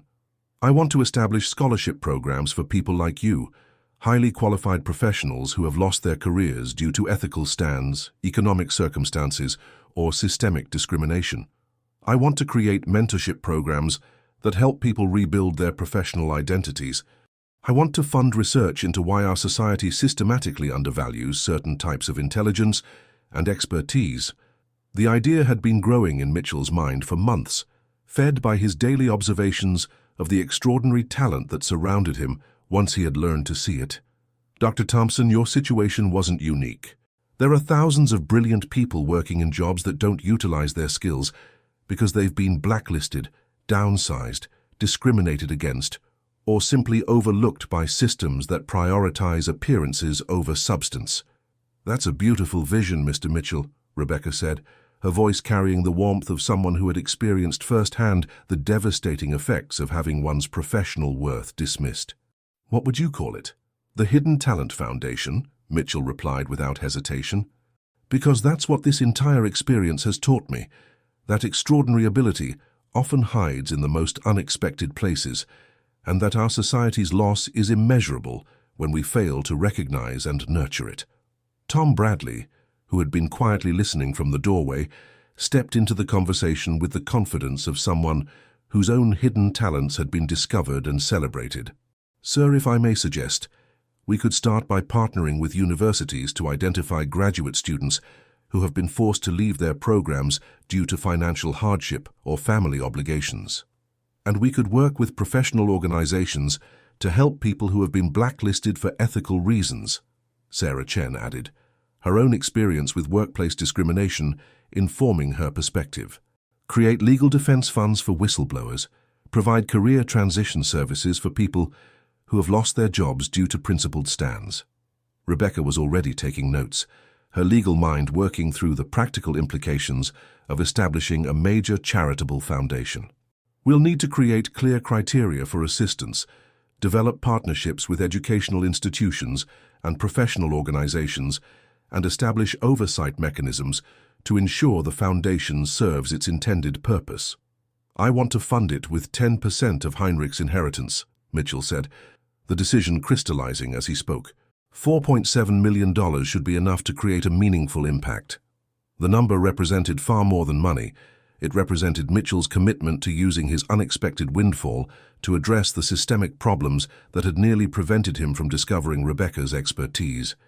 "Dr. Thompson, would you be willing to serve as the Foundation's first director?" Rebecca was quiet for a long moment, considering the implications of Mitchell's offer. The position would allow her to help thousands of people who had faced circumstances similar to her own, while also utilizing her skills in law, international relations, and complex problem-solving. "Mr. Mitchell," she said finally, "I would be honored to lead an organization dedicated to recognizing hidden talent and providing opportunities for overlooked professionals." As they began planning the foundation's structure and mission, Mitchell realized that his inheritance from Heinrich had provided him with something far more valuable than money. It had given him the opportunity to create lasting positive change in the world. 6 months later, the Hidden Talent Foundation held its first annual gala at the Chicago Hilton, with over 500 attendees representing the cream of Chicago's business, academic, and philanthropic communities. The event had attracted national media attention, with stories about the Foundation's mission appearing in the New York Times, the Wall Street Journal, and Harvard Business Review. Dr. Rebecca Thompson, now serving as the Foundation's executive director, while maintaining her role at Mitchell Import Corporation, stood at the podium addressing an audience that included university presidents, corporate executives, and government officials. "Ladies and gentlemen," she began, her voice carrying the authority of someone who had overcome extraordinary challenges to reach this moment, "we live in a society that too often judges people by their appearances their job titles, or their circumstances, rather than their capabilities, their character, or their potential contributions. She paused, her brown eyes scanning the audience with the confidence of someone who had learned to command respect through expertise and integrity. 8 months ago, I was cleaning toilets in a corporate building, invisible to the very people whose lives I was about to change forever. Not because I lacked education or expertise. I held advanced degrees and had handled legal cases involving hundreds of millions of dollars, but because I had been systematically excluded from opportunities to use my skills. The audience was completely silent, hanging on every word of her remarkable story.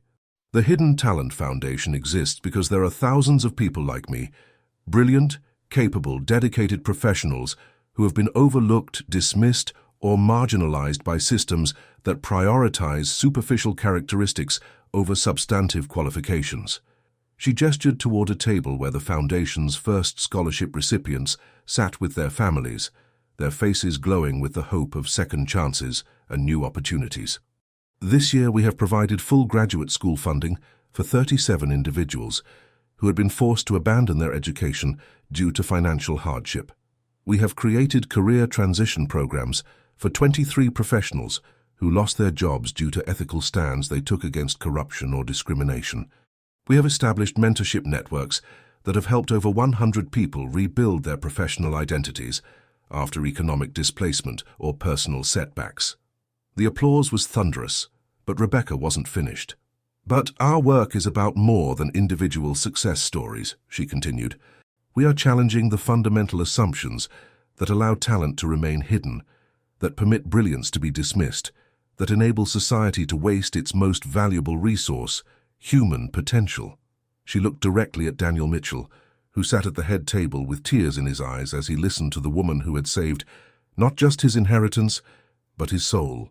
Today I want to announce the Foundation's newest initiative, the Corporate Transformation Program, which will work with businesses across America to implement policies that recognize talent regardless of where it's found, that value competence over credentials, and that treat every employee with the dignity and respect that all human beings deserve. As Rebecca concluded her speech to a standing ovation that seemed to shake the very foundations of the hotel, Mitchell realized that his crude joke about giving his salary to anyone who could translate German documents had set in motion a chain of events that would transform thousands of lives.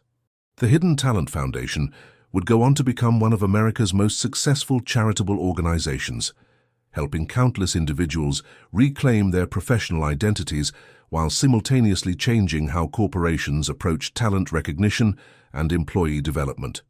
Sophie Thompson graduated from Northwestern University School of Medicine with highest honors and established a non-profit clinic specializing in diabetes care for underserved communities, inspired by her mother's example of using expertise to help others. Chuck Thompson completed his MBA and became a nationally recognized expert in sustainable logistics, speaking at conferences around the world about ethical supply chain management. Tom Bradley opened the European headquarters of Mitchell Import Corporation in Berlin, overseeing operations that employed over 3,000 people across Germany, Austria, and Switzerland. Sarah Chen established her own international law firm specializing in corporate ethics and whistleblower protection, with offices in Chicago, New York, and London. Maria Santos became the Director of Human Resources for Mitchell Import Corporation, developing policies that were adopted by companies throughout the Fortune 500 as models for dignified employee treatment. And Klaus Weber, Greta Müller, and Wilhelm Mitchell faced criminal charges for fraud and conspiracy, their schemes exposed and their reputations destroyed by the very legal system they had tried to manipulate. But perhaps the most important transformation occurred in Daniel Mitchell himself. The arrogant CEO who had built his success on intimidation and dismissal became a respected leader whose commitment to human dignity influenced corporate culture throughout Chicago and beyond. 5 years later, Mitchell Import Corporation was consistently ranked among America's best companies to work for, with a corporate culture that attracted the brightest minds from around the world. The company's motto, displayed prominently in the lobby where Rebecca had once pushed her cleaning cart, read, "Excellence has no uniform, dignity has no hierarchy, talent can be found anywhere. And every morning, as Daniel Mitchell entered his office, he paused at the framed photograph from the Berlin courthouse, a picture of himself and Dr. Rebecca Thompson shaking hands after their legal victory. But he no longer saw it as a reminder of the inheritance he had nearly lost. Instead, he saw it as a reminder of the most valuable lesson he had ever learned, that the most extraordinary people are often hiding in plain sight, waiting for someone with the wisdom to recognize their worth and the courage to give them the opportunity to shine. The question, "I'll give you my salary if you can translate this," had started as a cruel joke born of desperation and arrogance. It ended as the catalyst for a revolution in how one man, and eventually countless others, chose to see the world around them. Dr. Rebecca Thompson had proven that sometimes the person cleaning your toilets knows more than the person sitting in the corner office. But more importantly, she had demonstrated that respect, dignity, and the recognition of human worth should never depend on uniforms, job titles, or social positions. In a society that too often judges people by their appearances rather than their capabilities, Rebecca's story became a powerful reminder that extraordinary talent can be found in the most ordinary places if we have the wisdom to look for it and the humility to recognize it when we find it. The janitor's secret had been revealed, but the real secret was much deeper, that every person we encounter might be carrying hidden depths of knowledge, experience, and capability that could change our lives forever, if only we take the time to see them as complete human beings, rather than functional objects in our personal universes.